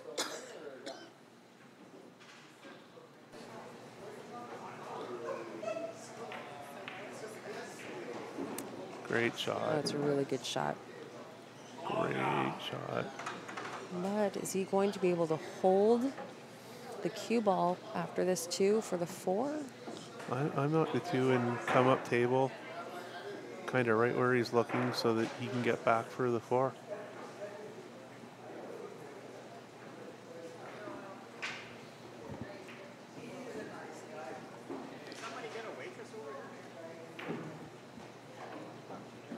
Looks like he's a little light.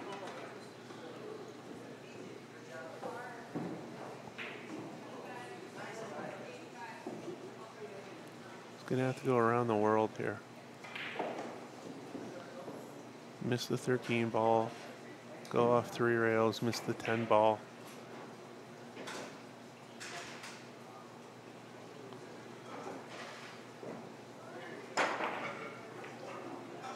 Oh, he undercut it. Oh, he went the other way.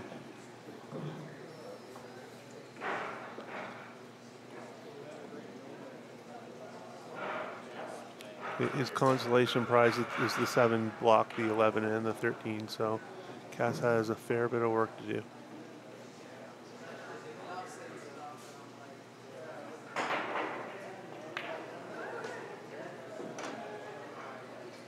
Well, that'll fix that problem right away. Right away.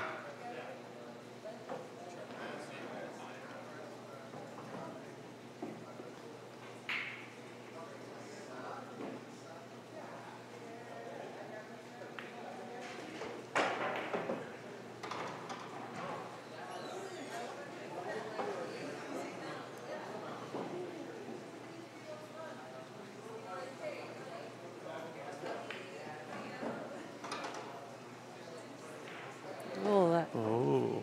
that was not the plan. No, it wasn't. No, I can't tell. He might have the 12 ball still. I don't think so. I think he's frozen. I saw that 8 ball rock, so Yeah. I think he's frozen right to the backside of that 8. So now he has to decide whether he wants to shoot the 9 over the 8, which is an easy, or take the tougher 11 ball. The nice thing about Cass is he's got the height, just like yourself. Yeah. When you're 5 foot like myself, these shots are much tougher shooting over balls. Nice recovery. Well, that's what they make step ladders for, Steph. Unfortunately, that does not allow me to keep my feet on the ground.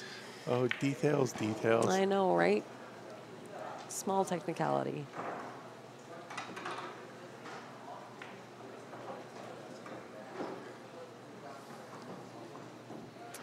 It's a simple stop shot here. Yeah, stop.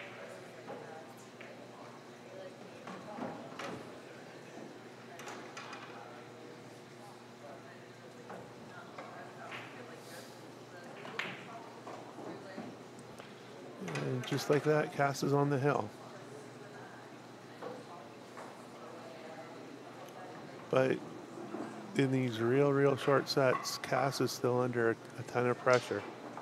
It's dry break, and run, and you're hill in about 30 seconds quite often.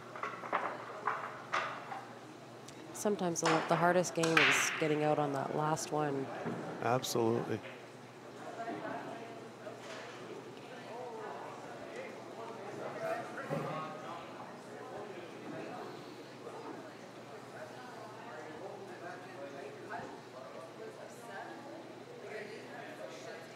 It looks like both of these guys have been having some problems with the rack. This table historically just breaks really tough.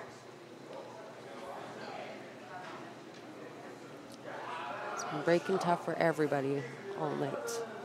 He's going right down the middle, interestingly.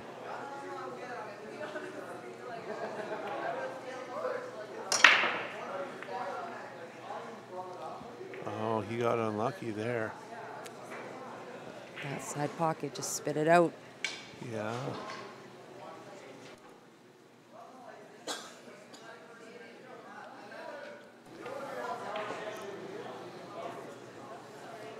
I think Ben's got to go solids here.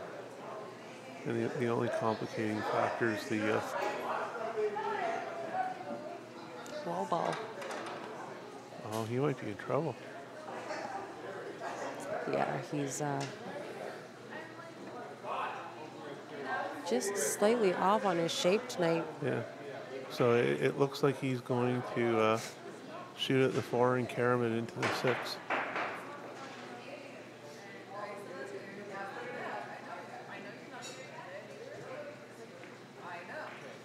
top of the rail there. Oh. Stupid changing the color of the balls on me. Just to make it tough. That's right. He's going to carom that one solid into the other solid and make it look pretty.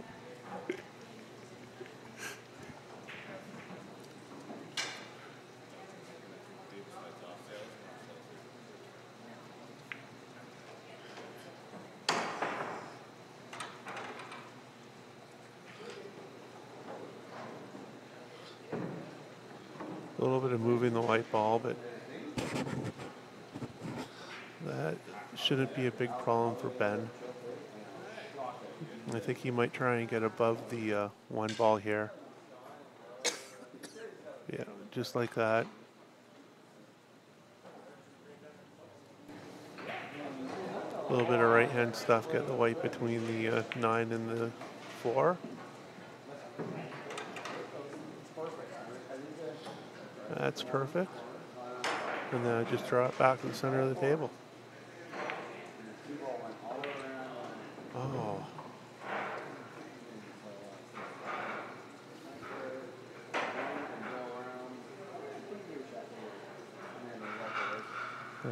Another unforced error from Ben.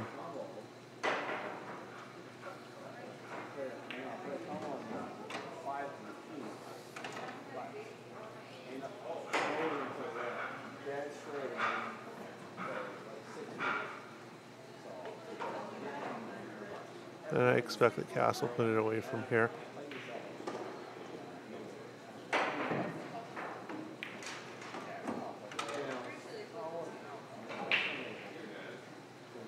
So 10, 12, 13, 11. That is the 13 up there, isn't it, Seth? That is the 13-11 on the bottom rail. Yeah. So maybe just a dead stop shot, leave it right there.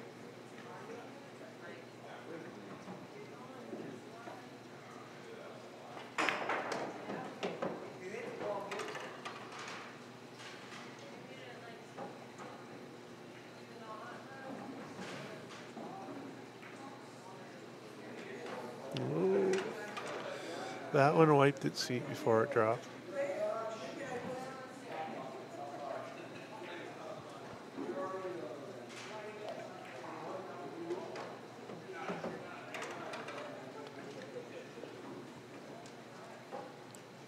This is for the win here.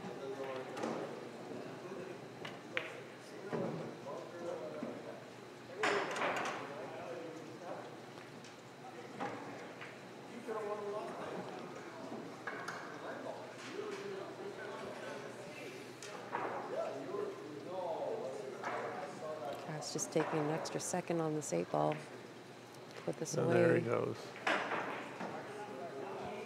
Good match by Cass. All right. So I think we're going to go right into the final. It'll be Cass and Jonathan. So we'll just change this name here. We'll leave the stream running. Reset this. Oops.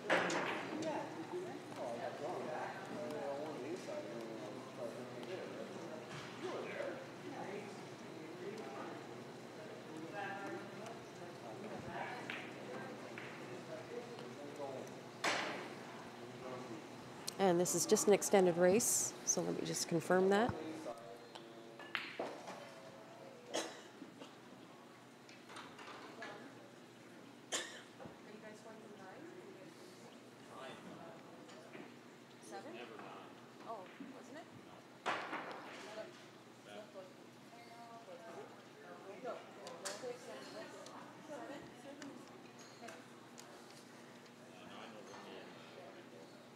Oh, is it?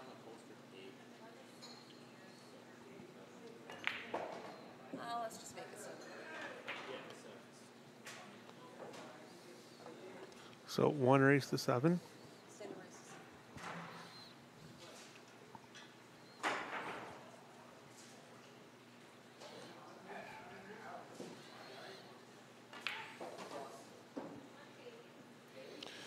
And we're just going to take a quick minute while Jonathan hits a couple of balls to get ready.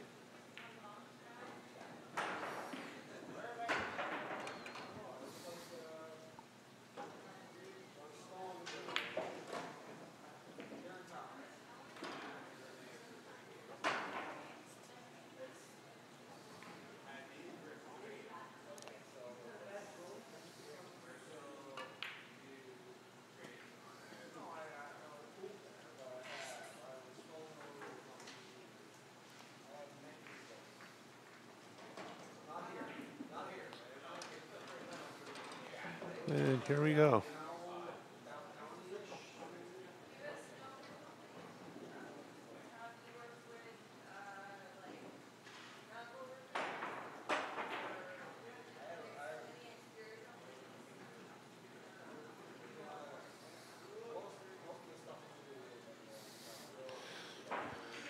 And it looks to me like Jonathan won the break.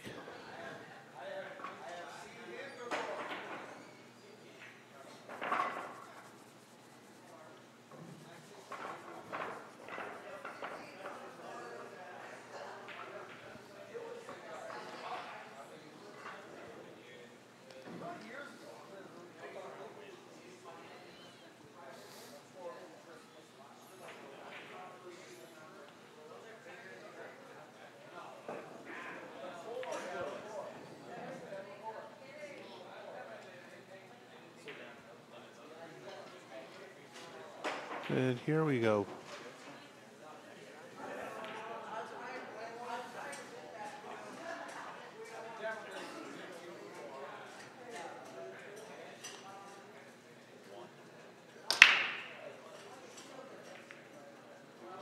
Oh.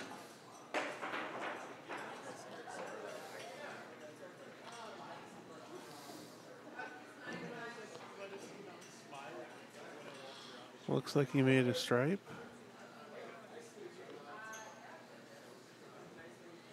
And then you can open up with the 12 in the side. And you might be able to get shape on the 13. Oh my. How did that stay out?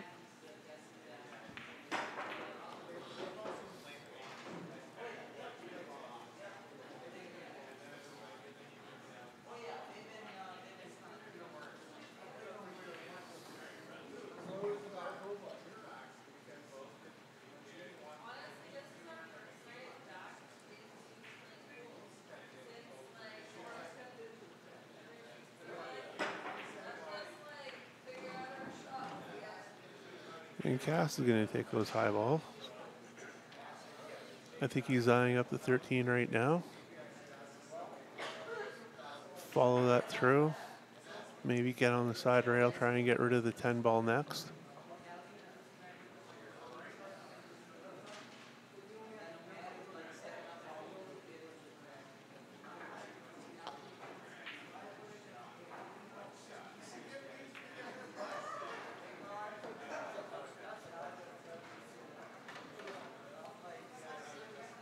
Just like that. He's looking at the 11, but it looks like he's got the wrong angle on that.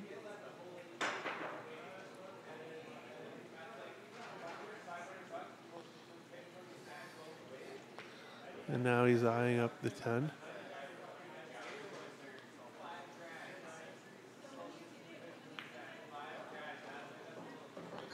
That's perfect. He'll shoot the 13 next. Roll through so he gets the 11 in the side. Oh, he's just looking to see if that 11 goes in the corner. Now he's eyeing it up in the side.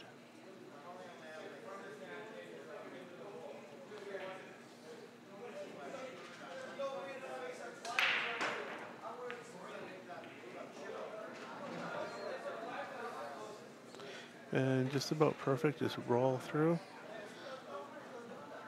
9 in the top left, 8 in the top right. Draw it back right to where he's at right now, and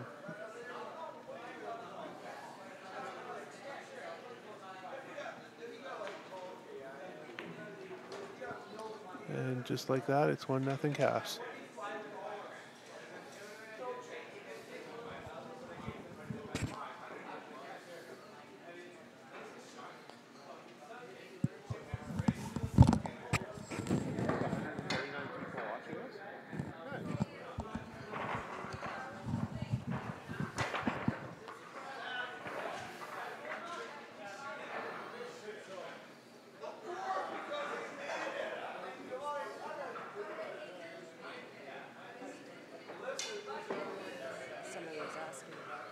Oh, Jonathan Dela Cruz is a 653 Fargo rate.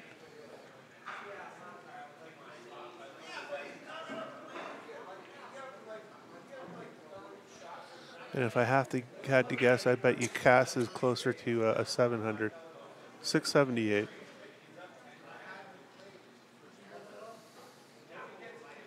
So two incredibly solid players right here.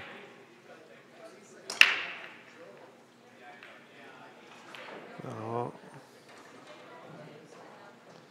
One in each corner.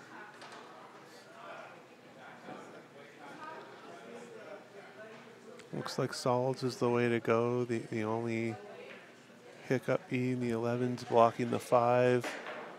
But with all the balls he's got down there, that shouldn't be a big problem. He should be able to move it right now.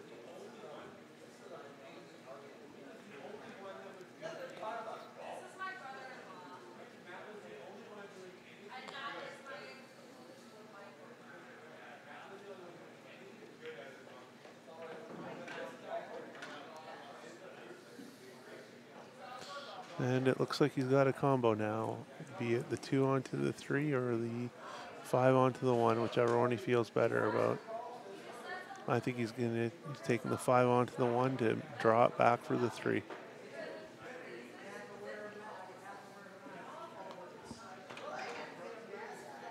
Oh, he played for the window.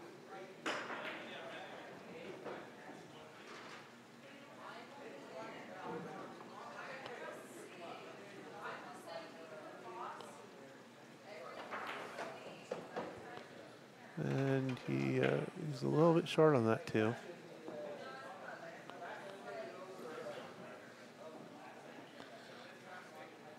I think he's just got to take it and make it and take his medicine. Wherever he winds up, that's what he's got.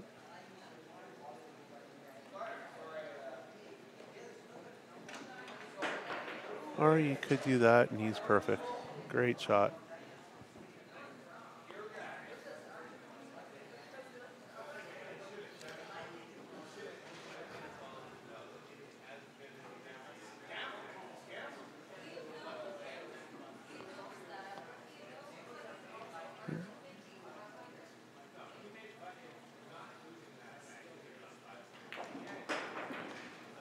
Oh, he underdrew that.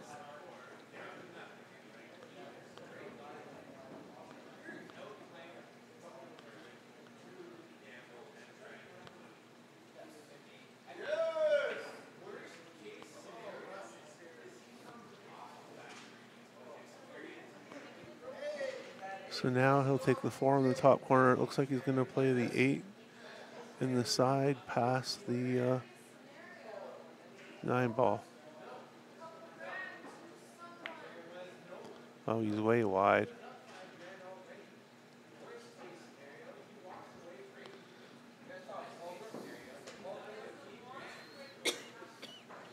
Now we get the first real look at Jonathan in this final.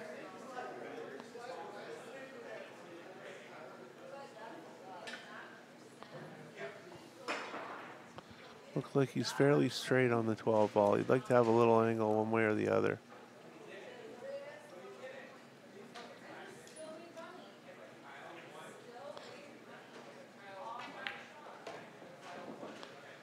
Yeah, he drew it straight back.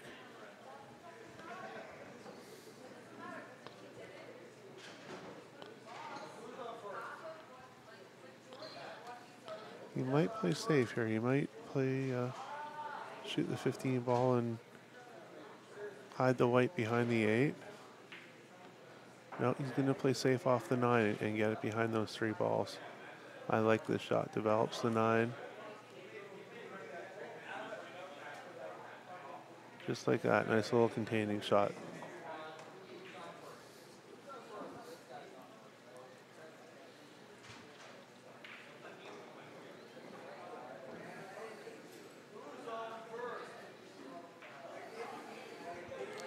Cash just looking to see if he's got enough angle to cut it in and not scratching the side.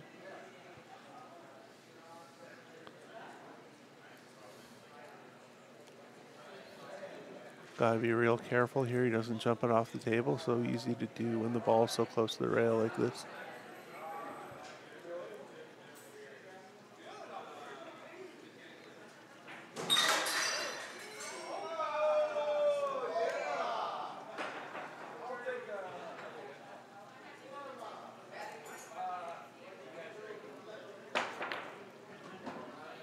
Jumped it in the side.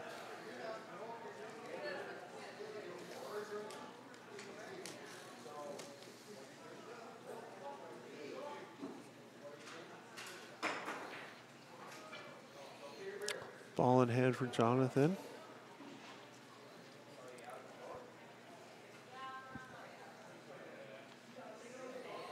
Looks like he's going to go 13-15.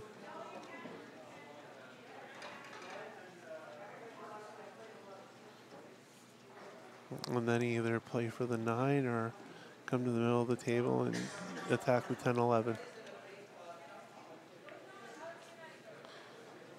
Oh, he's going to take the 9 in the side. And then play this out right to the center of the table for the 10-11. I like this. A little bit of right-hand stuff needed.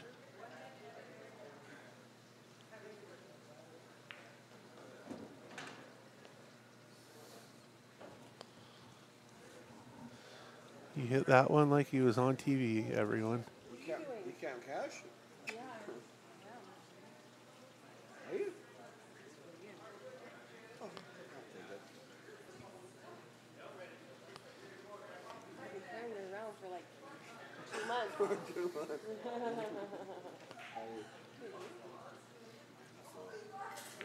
Bit of haul. I had family issues on. And he's looking, he might be a little bit straight. I think he wanted some angle either way to run through it. I heard you talking last night. He might just stop it and take the longer shot.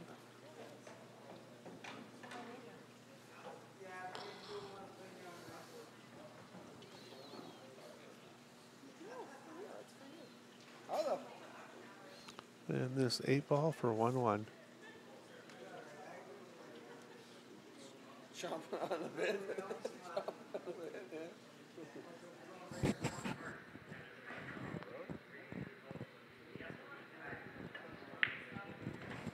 Well done.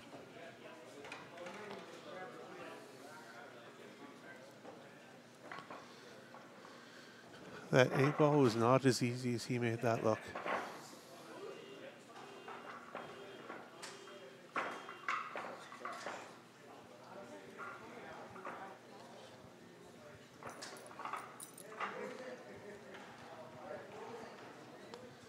For my dog, but your neighbor it wasn't his dog. It was his daughter's.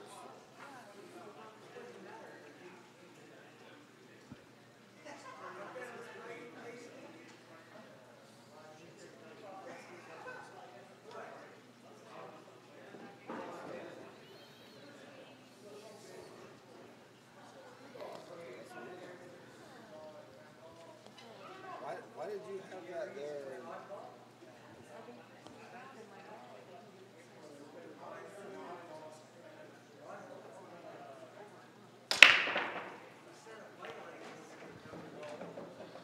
He made 1 ball in each of the bottom corner pockets.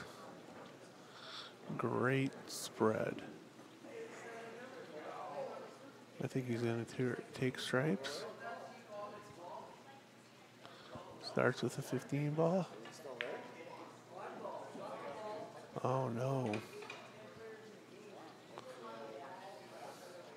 He underdrew it, but it's okay. He's got the 11-ball. Just barely.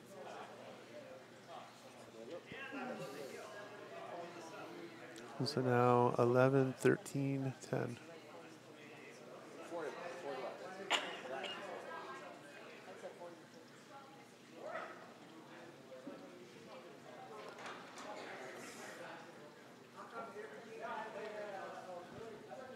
A little bit of angle, just draw it back near the center of the table.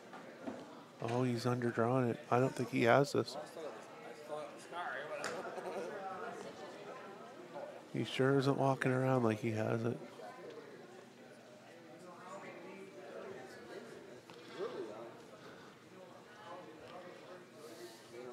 See a thing or two, and I've never seen.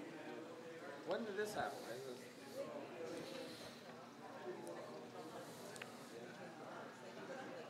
He is in a lot of trouble. He might be looking at chipping it in off the 5, or he might just be trying to tie up the 5.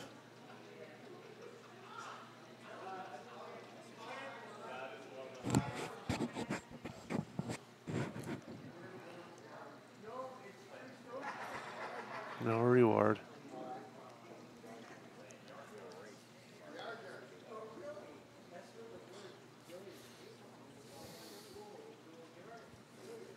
He's still here.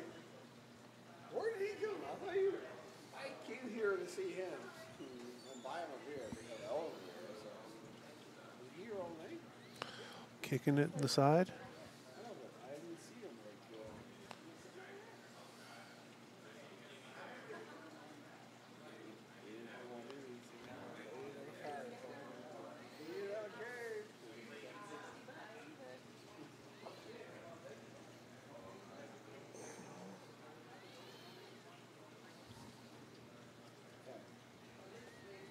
dogs. I'm telling you. It was he just bolted out of the garage. It was freaky. Oh, I'll get into the dog run. Hey, how you doing there? Hey Russ. Everything that you're saying is getting translated in text I on wasn't the here screen. last night.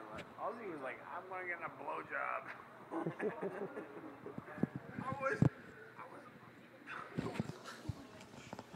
here last night. No, Well, that was a great try by Jonathan. I'm gonna get a blowjob. He's left I was a chill. Cass a pretty straightforward cleanup table.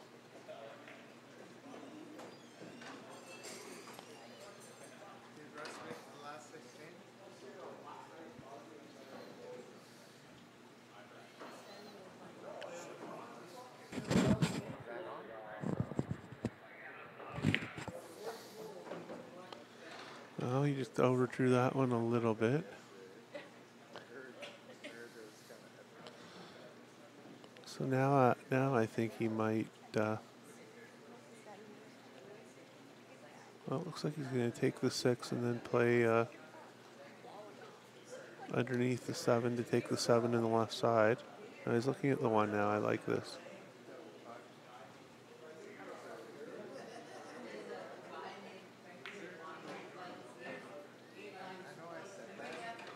Take the 1, roll the 6 in.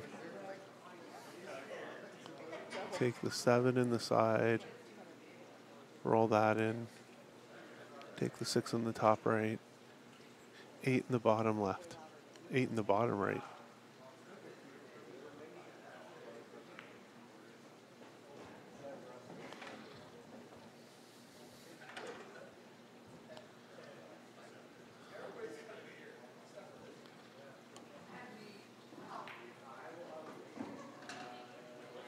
Oh, you overhit that a little bit, but he should be all right.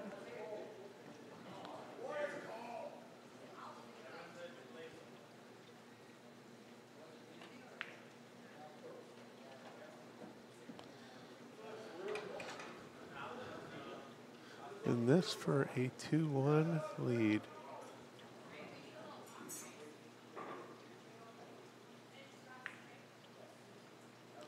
Oh, he rattled it.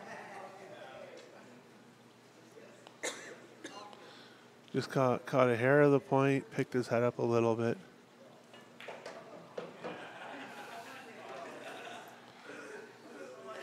Two 2-1 for Jonathan.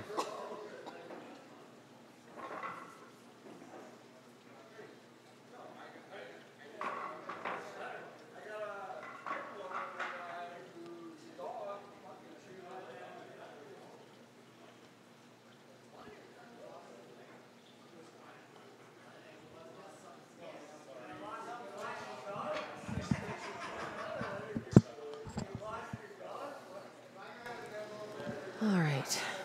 A little bit of a gift from Jonathan there. Absolutely. Or a gift from Cass to Jonathan, I should say. I can tell you I've played Cass twice, and never has he gifted me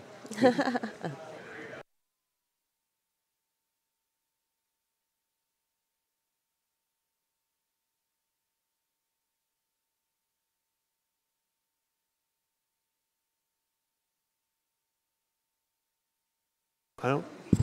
Well, cast broke dry there, so Jonathan's going to be right back in with a chance to press this advantage. It's a bit of a messy table. If you go with solids, I immediately see the 212 is a mess. The 3's a little awkward. The 10's blocking the 4. And then if you go with stripes, the 9 becomes an issue.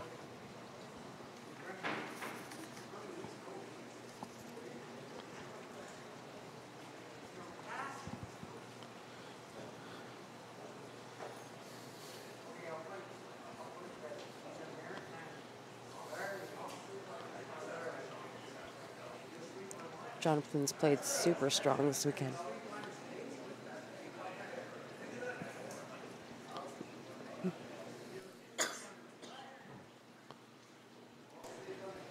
No, Greg, we do not want Russ on the mic.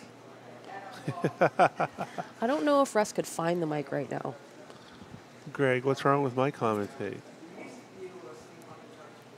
I'm very offended by that, Greg. I don't think Russ could find the mic right now. So he did go after stripes. 13, yeah.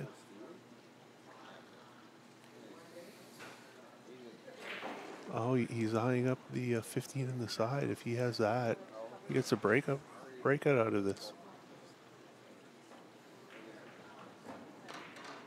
Great shot. Now he's just got the 9 ball to start out.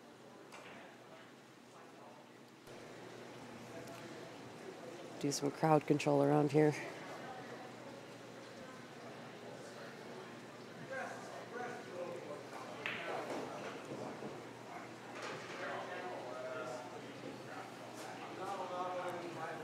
It looks like he might be trying to draw off of this 13 ball and go get the 9 right now.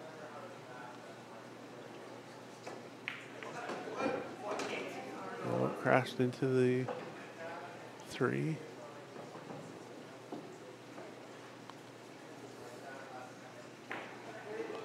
The 14 ball goes in the corner. Ideally, he would have liked to have a little bit of angle here just to slide down to the left for the 9 ball next. Yeah. But I don't know if. Oh, he's got the other angle. He's on the wrong side of this. He might be able to punch it to the rail and all the way across. Well, good news is he's on the 11. The bad news is he's got a really awkward angle. Yeah, wrong side of the 11. Yeah.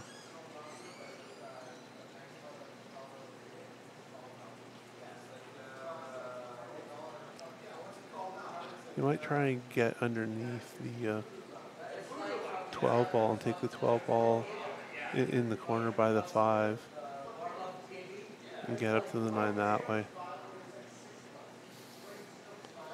But it's going to take 2 really great shots to get there.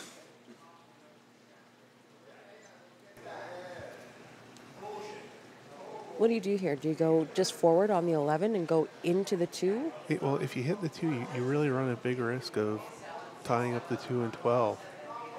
I think you have to draw it underneath and try and get it where the first diamond is. Just like that. Just like that. That's perfect. He hit that great. Nice and straight on this 12, but unfortunately he's on the rail. Yeah, It always makes it a little bit tougher. makes it a little bit tougher, but he doesn't have to cheat at all. He can just straight tops right down the table.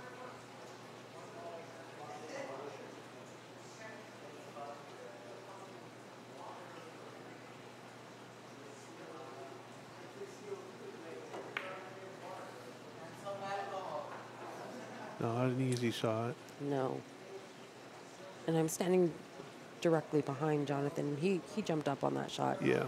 If he would have just stroked it and stayed down, I think he would have made that.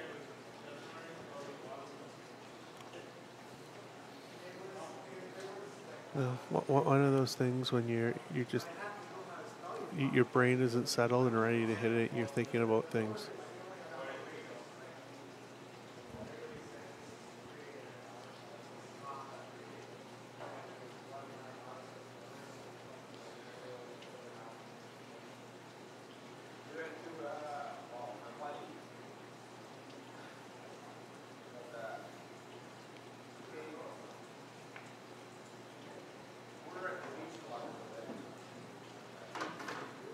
Cass has got a good look at this 5-ball right here, I think. He does, and it's just a question of figuring out how you get the white ball out of there. Because you don't want to run into that 12 and then be stuck there.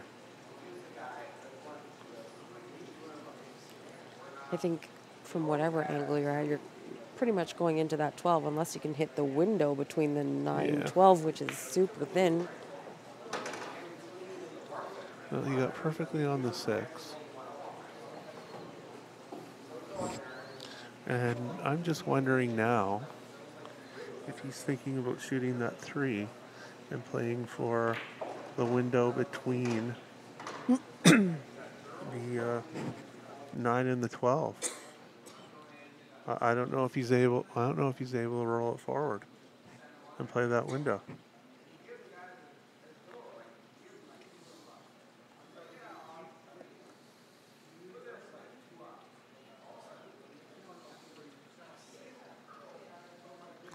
Sign up the 1 ball, although he might play safe here. Yeah, he's going to play safe. He's just going to hide it behind this 7 ball. Oh, no rail.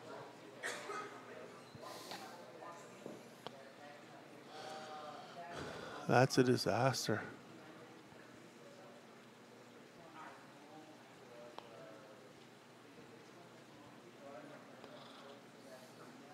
And I think the 12 passes by the 5. And just like that, it's going to be 3-1 for Jonathan.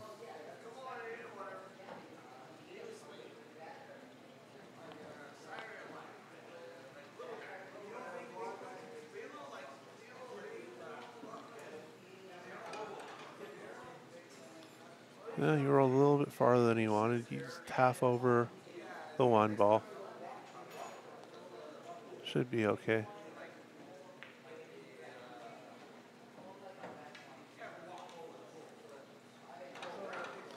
Three-one Jonathan with his break.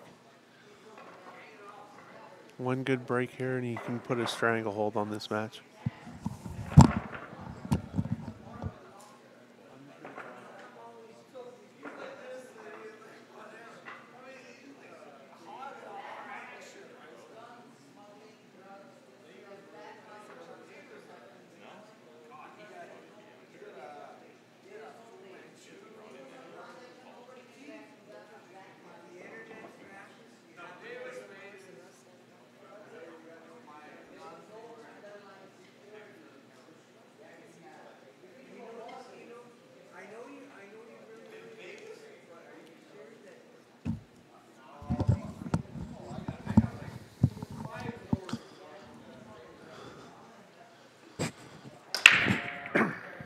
Oh, drew the white straight in the side.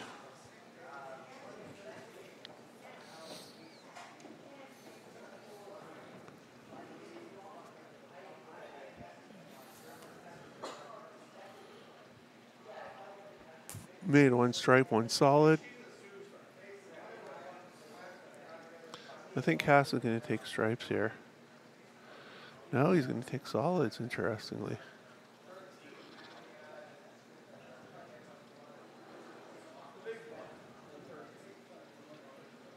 I know he's taking stripes.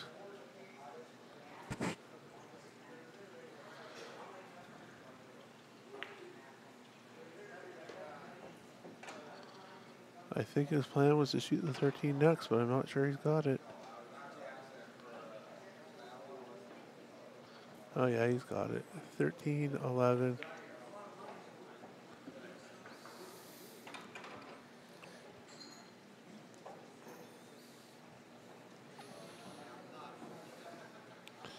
Go for the 9 next. Ideally, you want to be straight on the 9 so that you can stop it and take either the 12 or the 10 next.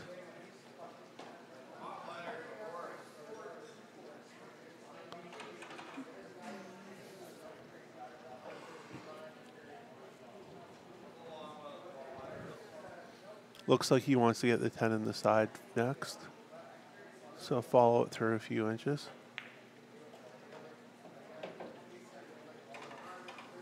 He's on the wrong side for the 10.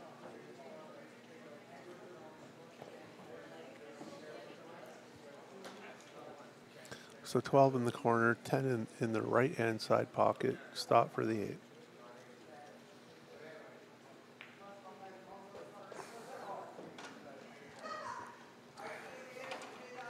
A little bit too much angle there. You should be okay.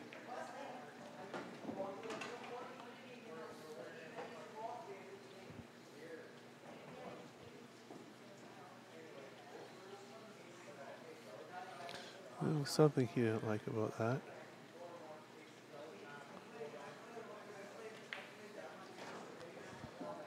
But he did something that you're supposed to do. Carl, this is the final match of the night. And then we're back tomorrow with the top 16. What time do we start tomorrow at? Starting at 11 a.m. Mountain break. Race to 7 tonight.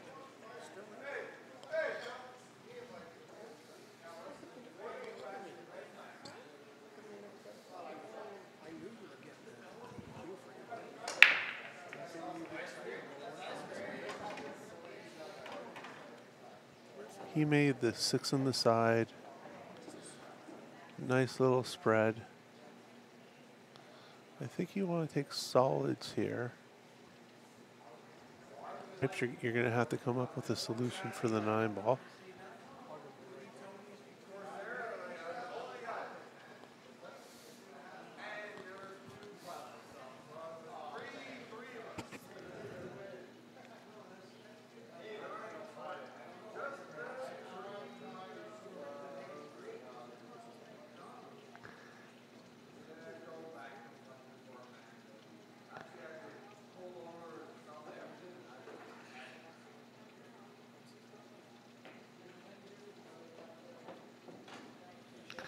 All right.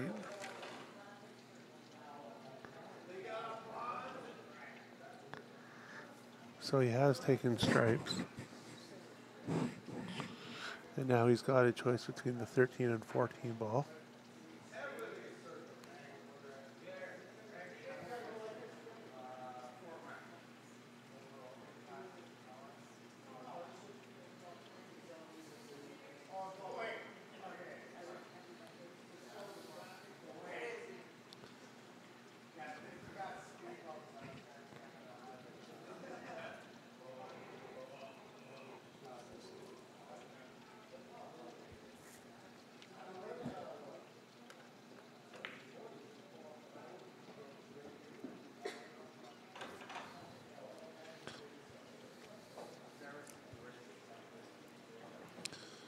So he's got to try and do something with the 9 right now.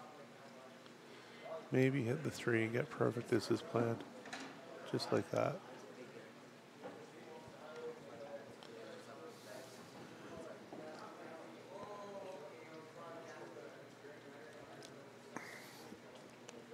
Now he's got the 9 in the top right. He'll draw the ball between the window that's created by the 2 and the 3. He wants to have a little bit of angle so he can get this back down table for the 11 in the top, in the bottom left.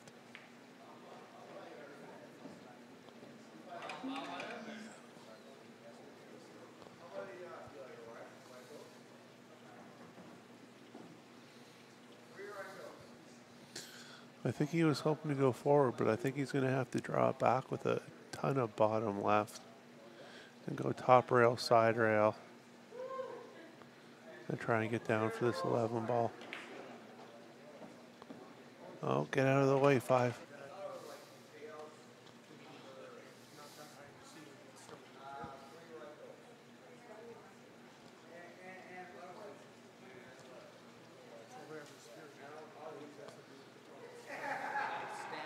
Trying to kick the 11 in.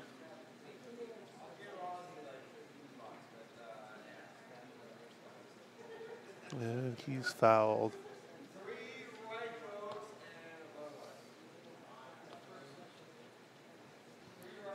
So the one thing I know for sure is that Jonathan wants to save the one ball to be last for the 8 ball. So it looks like he's going to go 7-3-2-5.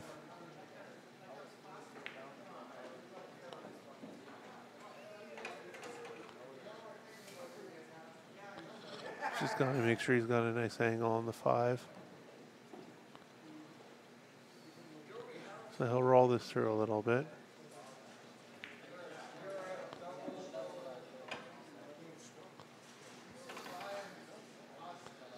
A little bit more angle than he wanted on the 2, but he should be okay to just hit this with bottoms, get out near the center of the table.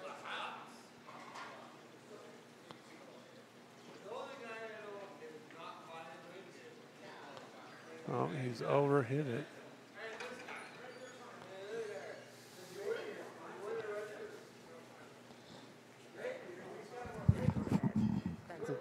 Okay. No problem.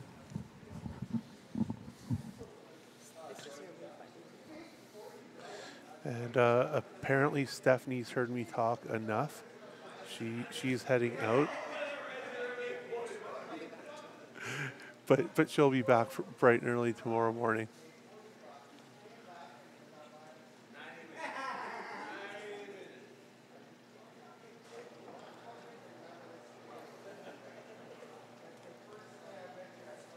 He's going top right with this.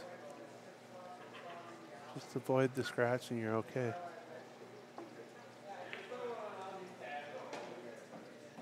Perfect.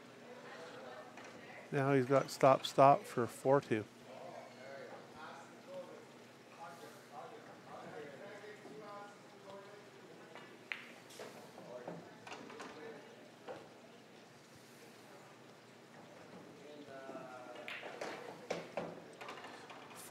And the break.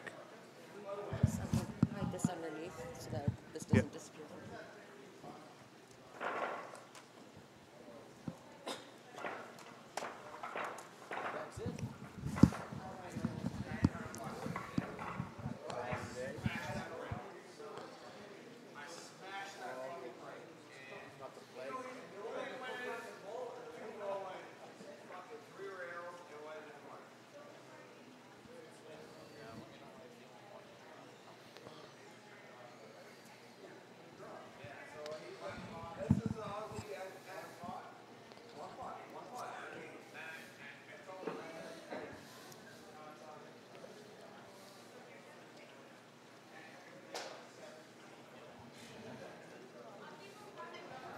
Huge rack right here for Jonathan. Just a massive difference between 5-3, 5-2, and 4-3.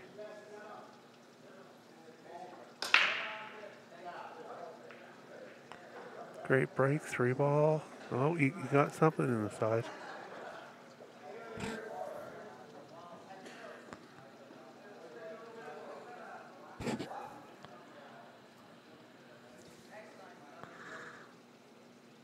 So basically with either stripes or solid, he's just going to navigate himself through that cluster that's the 6, 10, 11, 8.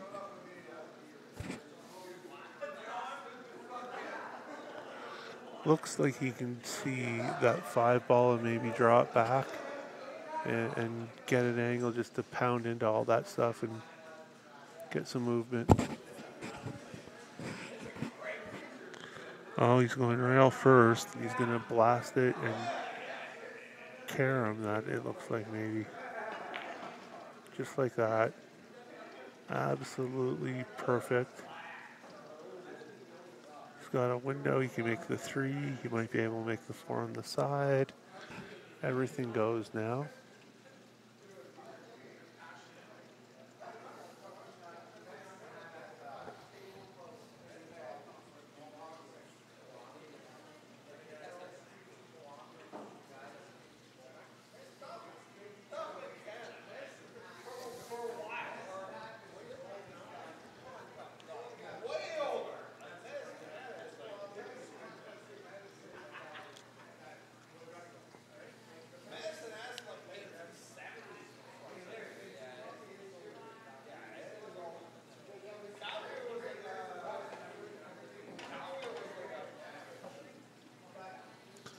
Oh, maybe the 8 doesn't go.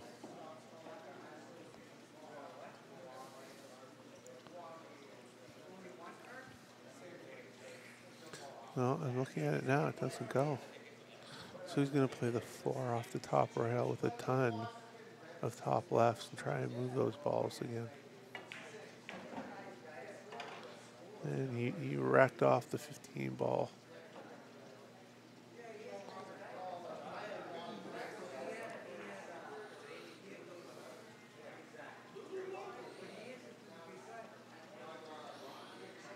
So now he's got the 6-3 combo, followed potentially by the 1.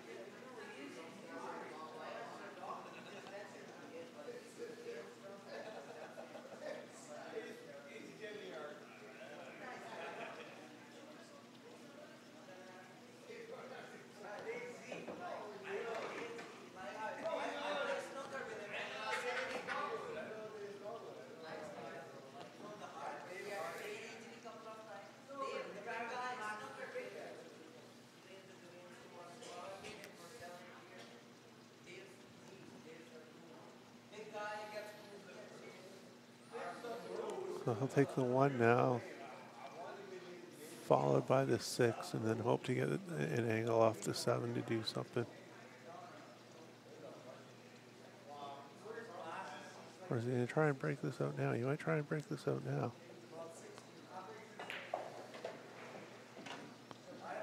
He did. Got unlucky.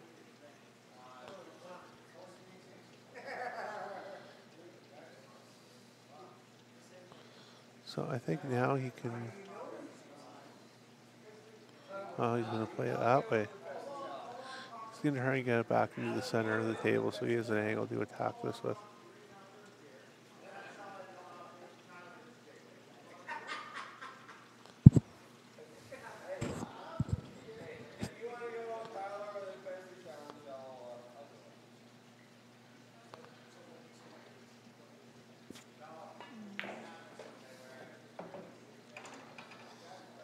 Doesn't get much better than that.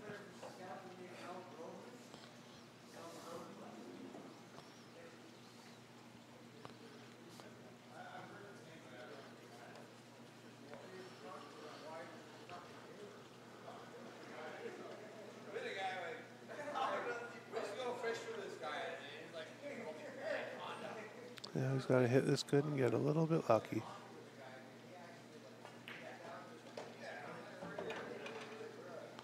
And that's not it.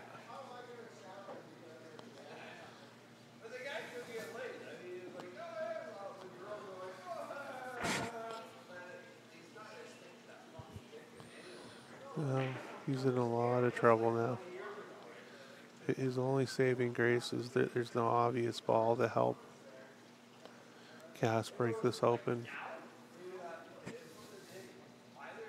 He might even eye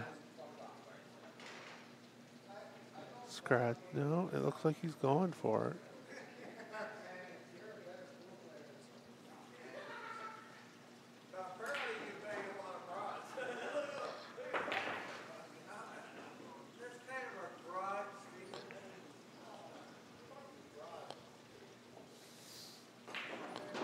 Well, ball in hand for Cass, and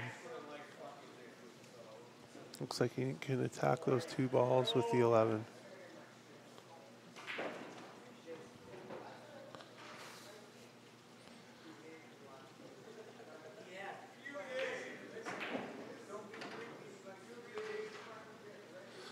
Now he should either have the 9 or a combo on the 9.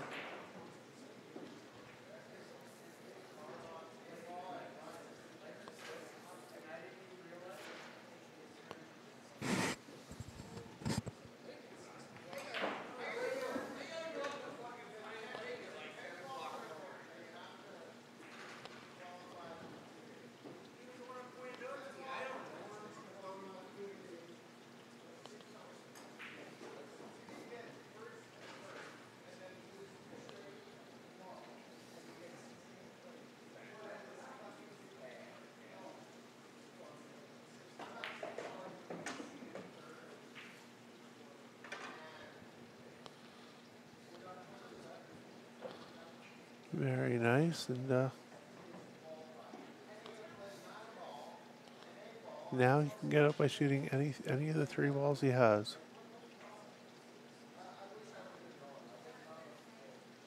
Looks like he's starting with the 10 to take the 15 on the side next.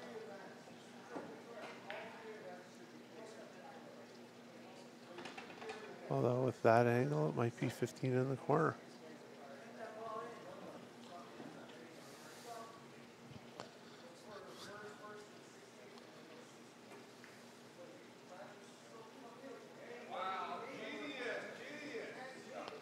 Now he's just looking to see whether he likes the 13 in the corner more than the 15 in the corner.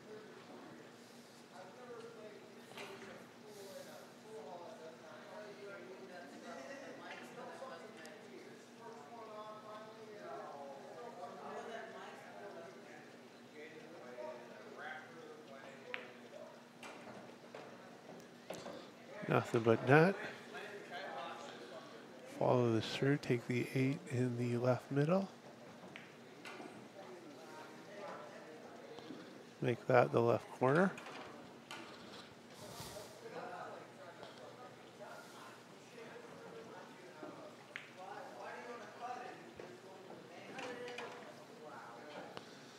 And 4-3.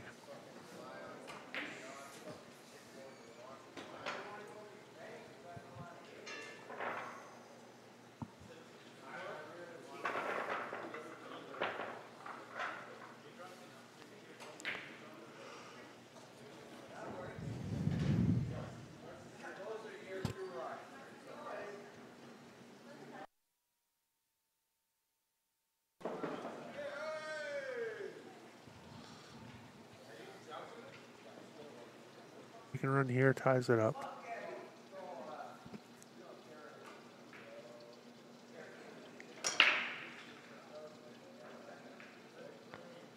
Eleven on the side.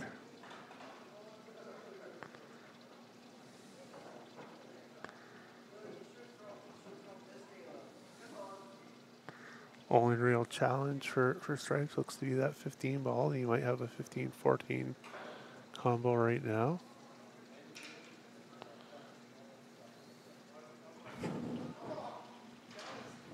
Make that a 15-12 combo.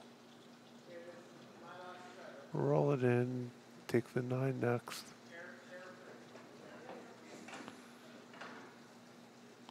Just make this.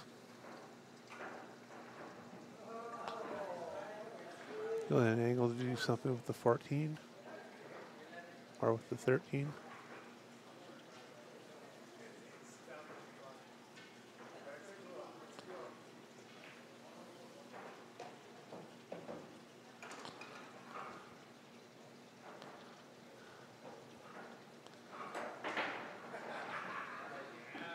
And now it's just a question of getting the right angle on that 14 in the right middle.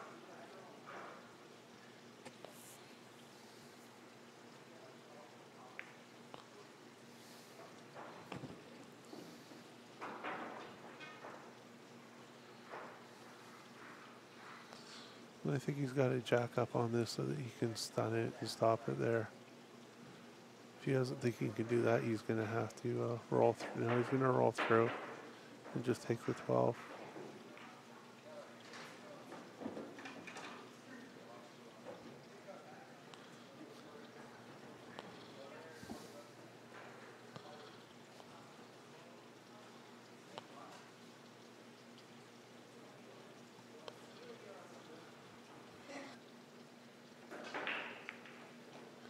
Get under it a little bit, just like that.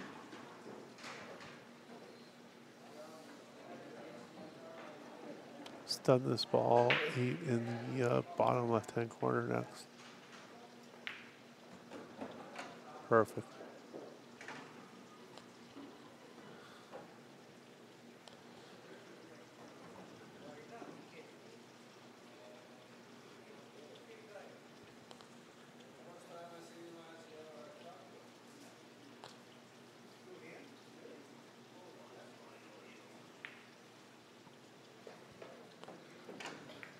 And just like that, we've turned this race to 7 into a race to 3.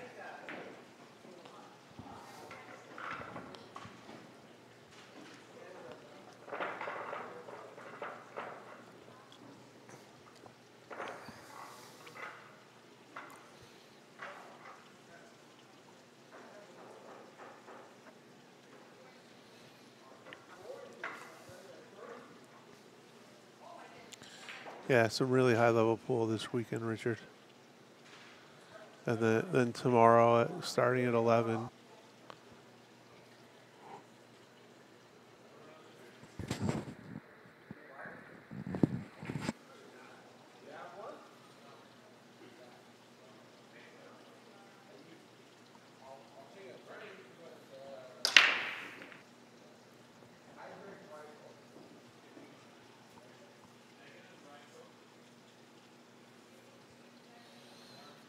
But he's got a decision to make.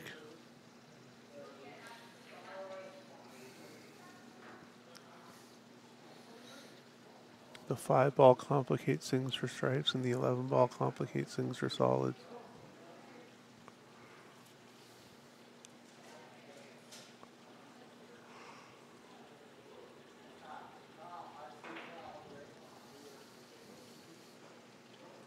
Hi, Peter. Welcome.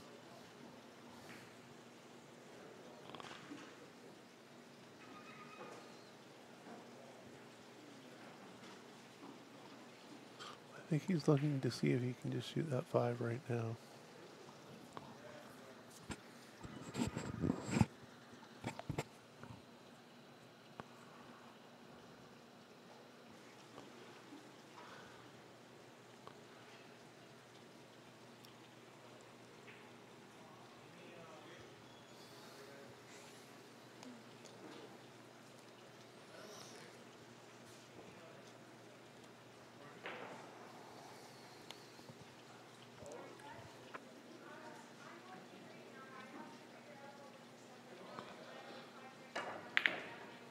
Oh, he went pure combo.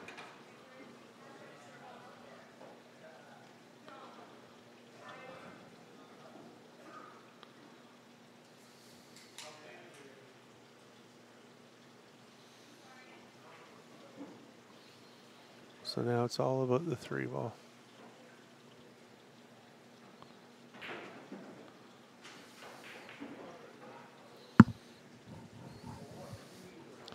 I think he can make this 1 ball and get an angle on the 2. And just like that. And now he should be able to to move, hopefully hit that 11 and make the 11 off of here.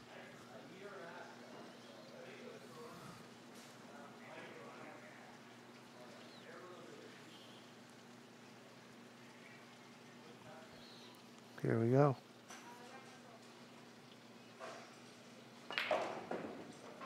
Just like that. Just like that.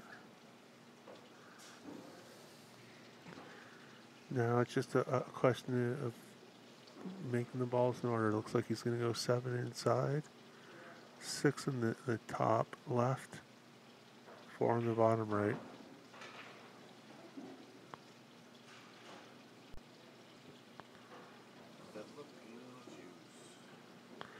Just a tremendous amount of juice he had on there, and got a bit of an awkward angle.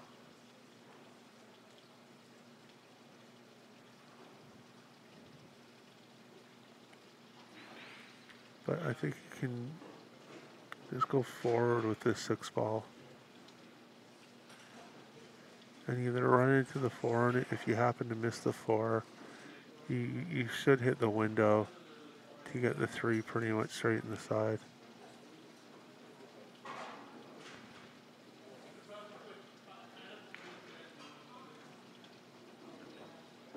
Just like that. Though he is on the wrong side of it, he might take this in the corner.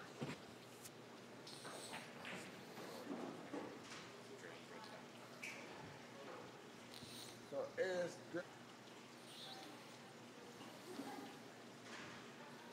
Just a question of deciding what you prefer here.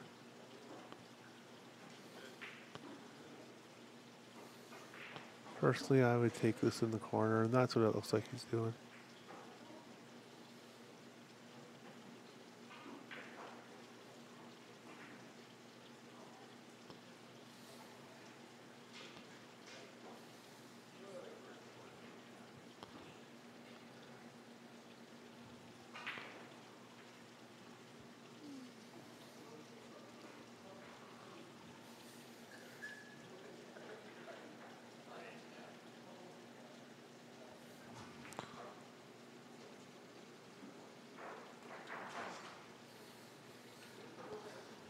I'm not sure why it's freezing right now, Peter. I think they've been dealing with that all day. Or it might have something to do with the fact that in Calgary, where we're at, they're forecasting some snow tonight, and just everything's freezing.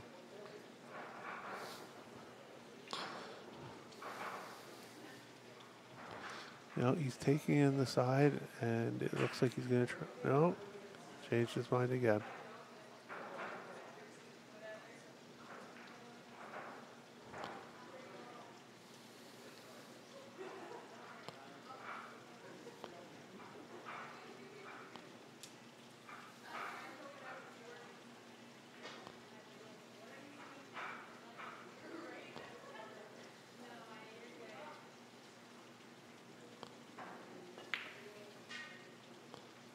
You rattled it. Tried to go back and forth.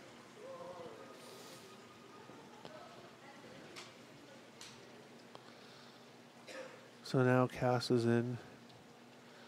His biggest problem looks to be the 14, which is on the top rail and just in a really awkward spot.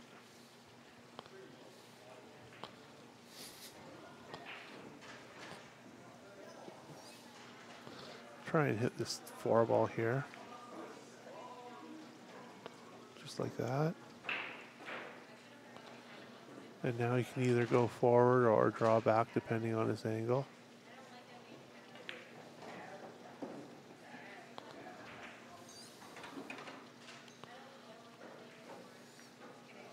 And I'm not sure if he has the angle to draw back or whether he's going to have to hit this with tops to get over and underneath the 13 ball.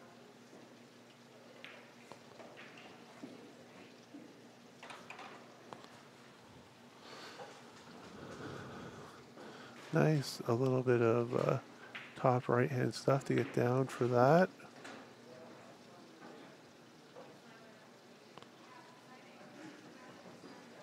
At a hair angle, he can play it out with some stuff. Maybe a little bit of top left on this. Play it 2, maybe 3 rails. Tee at the 8 in the top right or middle right.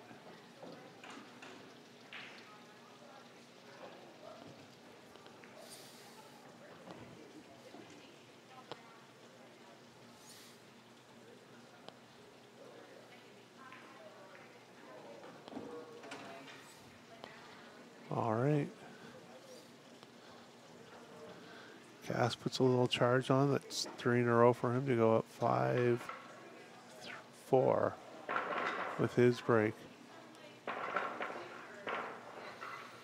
And now we're kind of in that opposite scenario where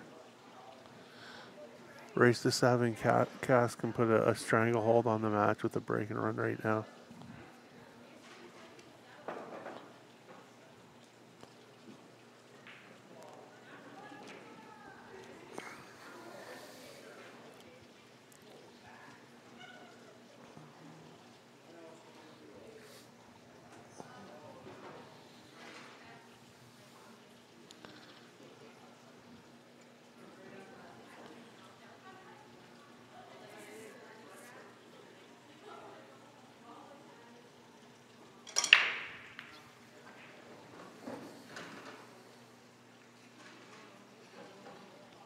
Line to the side.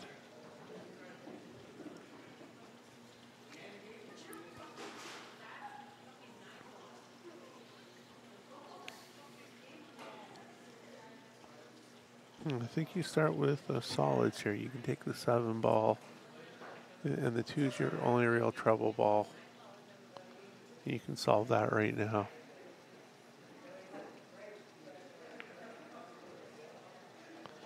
Oh, he froze it on there. I don't think that goes.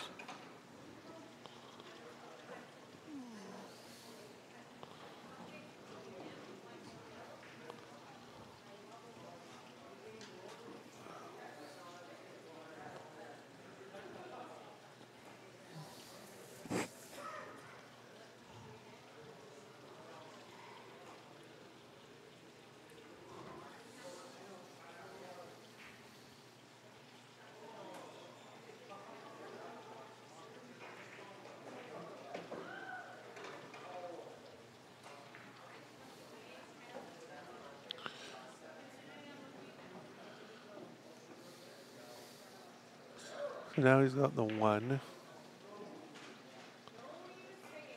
And he's got a few options here. He's got an angle he can actually attack the 2-8 and try and move them.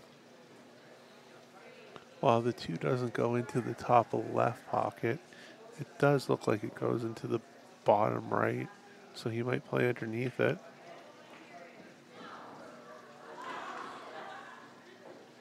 No, he just played for the 7-5 combo.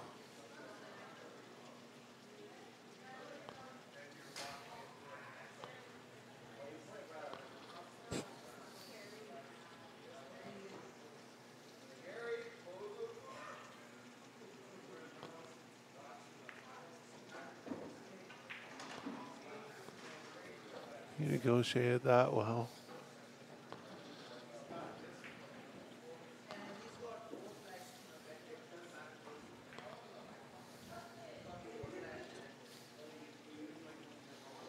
But he's got a little work to do here. He's got enough angle that he can't hold for the 4.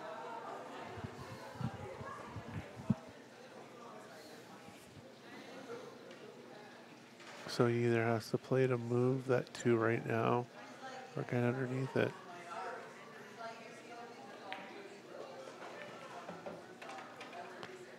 Yeah. Valiant effort.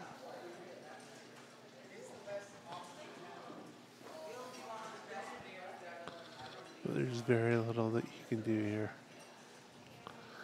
I might be looking safety to freeze the 2 on the 10.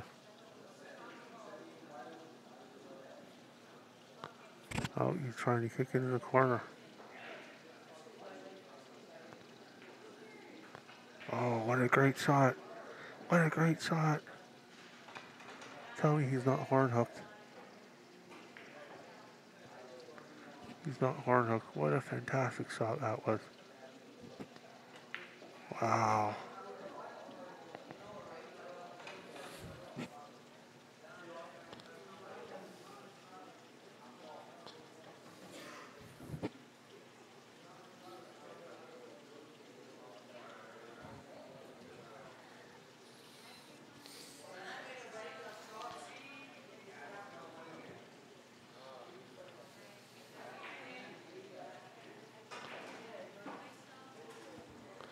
Well, he doesn't like this. I think he's worried about either drawing it in the corner if he puts bottoms or running into the 10 and scratching in the corner if he goes center ball.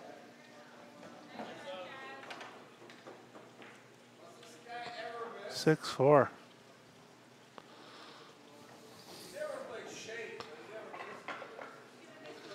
And the guys in the room are giving Cass the business a little bit.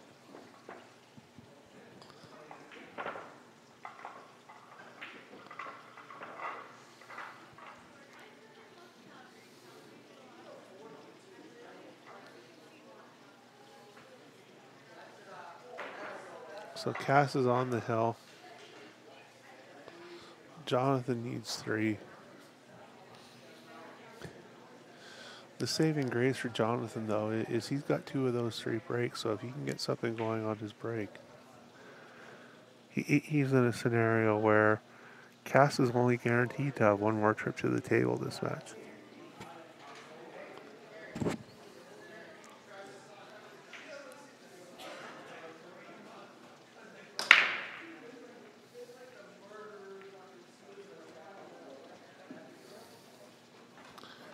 We made 2 stripes in the top 2 pockets. And, wow, this is looking pretty automatic.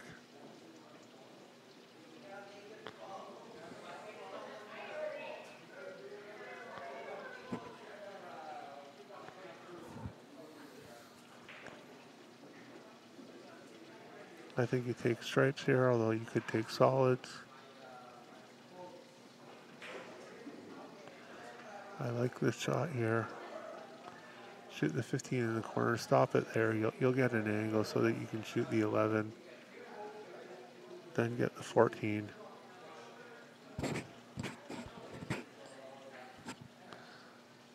And I think he just has to make this and stop it.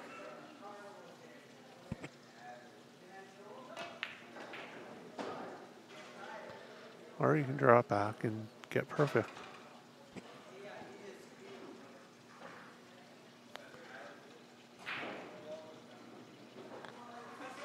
So just follow this through a few inches, get a nice angle on the 14.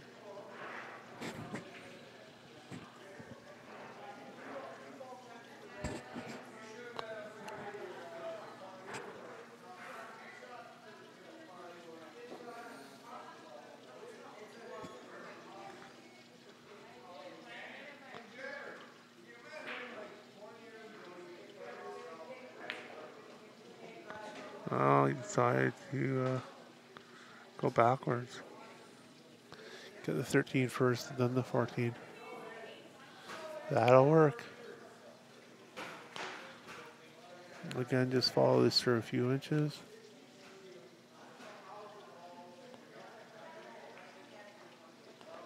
Nice angle, just like that.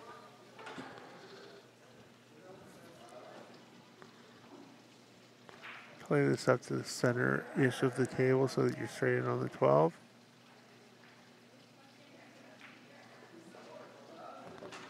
Just like that is great.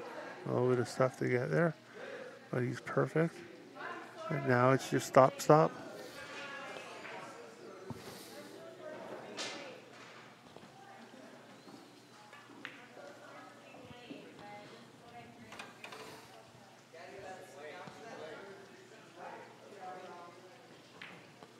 Six, 5.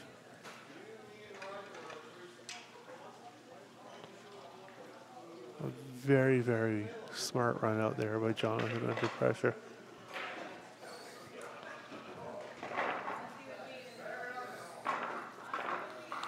Puts the pressure on Cass. He can end it right now with a break and run.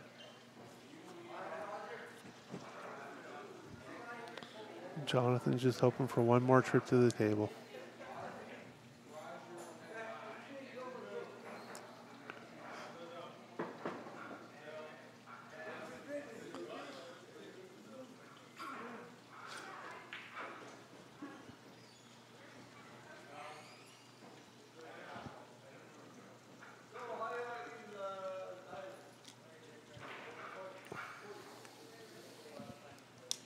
Here we go.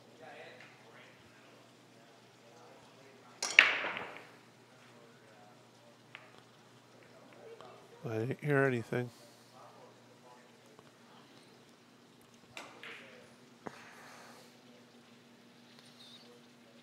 Bit of a cluster near the right side. The 1 and the 15 complicate things quite a bit.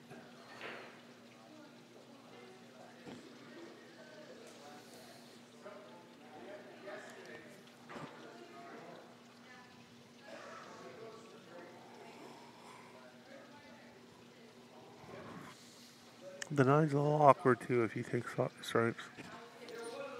There aren't a lot of spots on the table where you control the pot in that ball.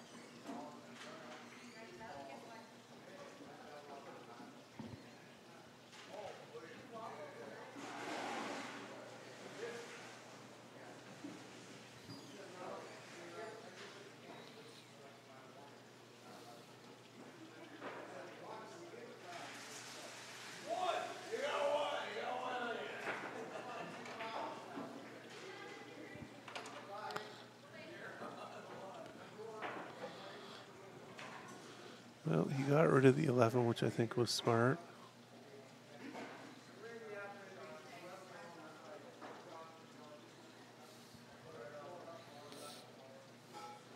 I think he might have an angle here where he can hit the ball with tops, skim off the 10 ball, and then maybe move that 15.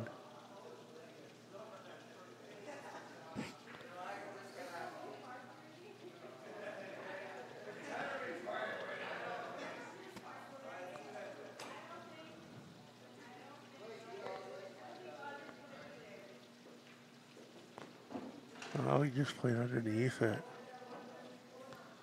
Oh, what a great try that is.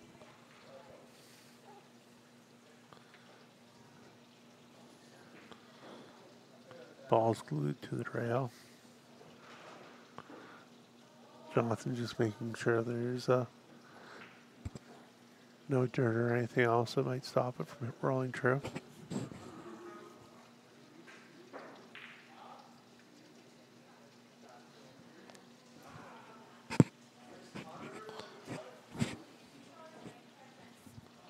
Here we go. Biggest shot of the day for Jonathan.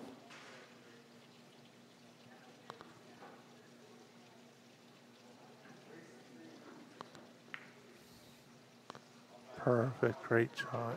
Great shot.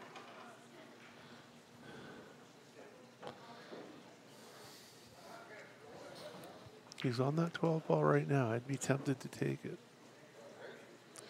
Come around 2 rails to try and get the 9 in the corner next.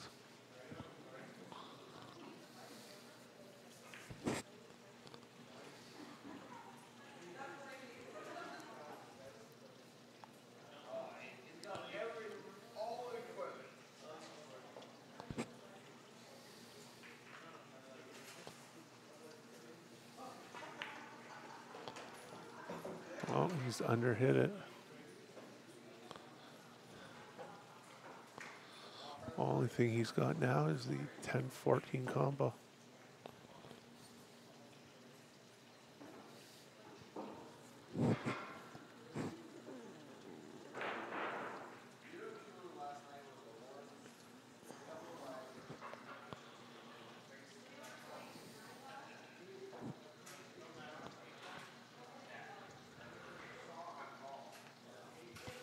Looks like he's going to play this slowly and try and leave the 10 right over the pocket.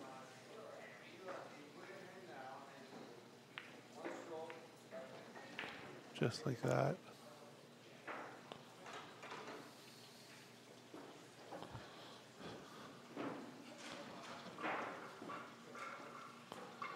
Now the goal is some top left-hand stuff. And try and hit the 3 ball. Hit the 3 ball, you're almost always going to win.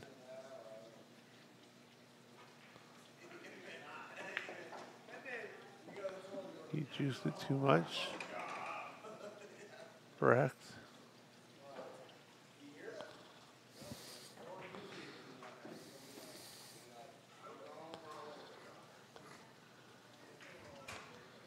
And now it looks like he has the 9 in the bottom right corner.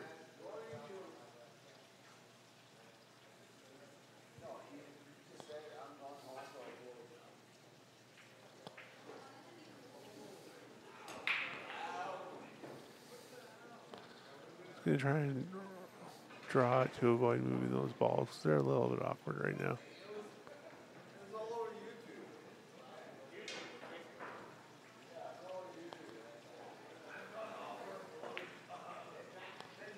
Oh, he scratched. Disaster. Disaster.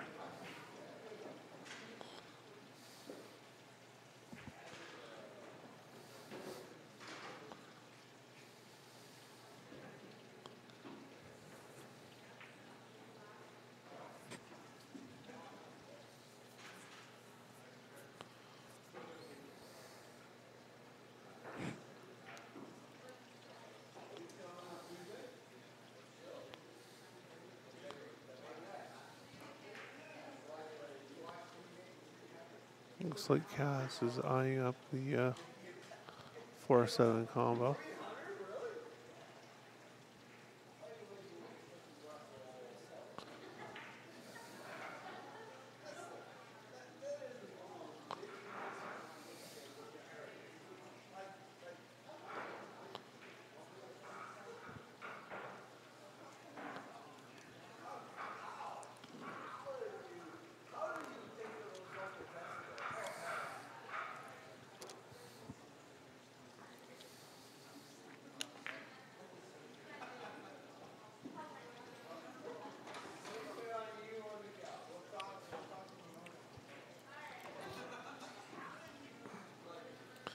I don't know, it's a great opener. It looks like he's got a bunch of awkward angles. Unless that 2-7 combo goes in the side.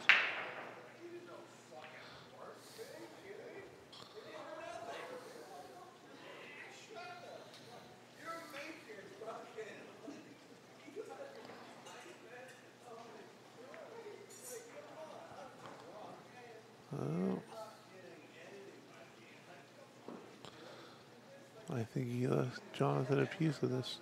He might not be able to cut it in, but I bet he can bank it.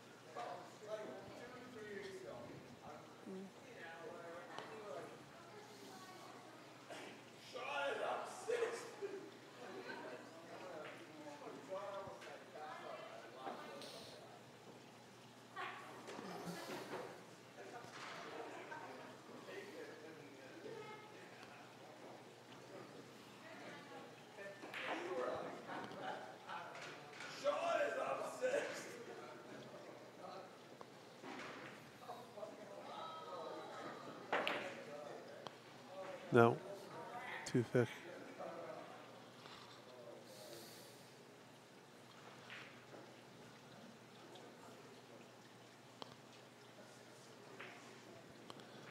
And it looks like he's taking the combo now. No, he's just going to take the 4.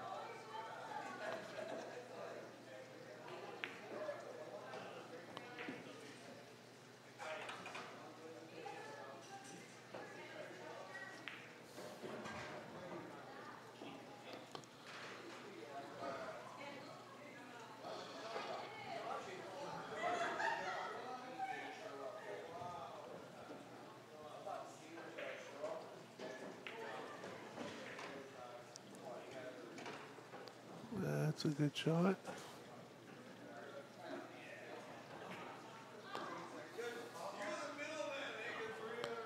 You can do anything with this. You can stop it, you can draw it back, you can roll it through.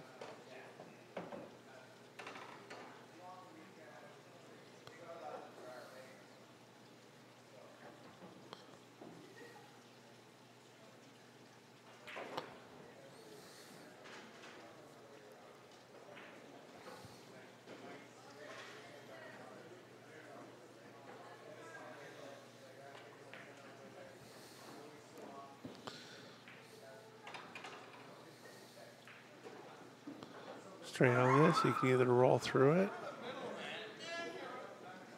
or draw it back a couple of inches. Looks like he's going to roll through it.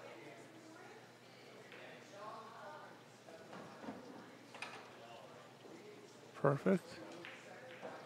Just a little stun over to the top right, over to the right hand side rail. And there we go.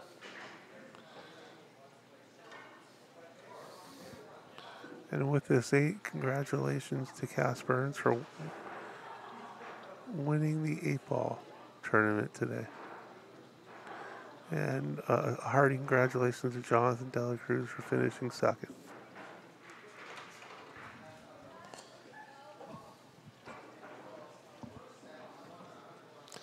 Thank you, and just remember everyone that tomorrow morning we're back at this at 11 a.m. Mountain Time to see the final 16, and it promises to be a fantastic day.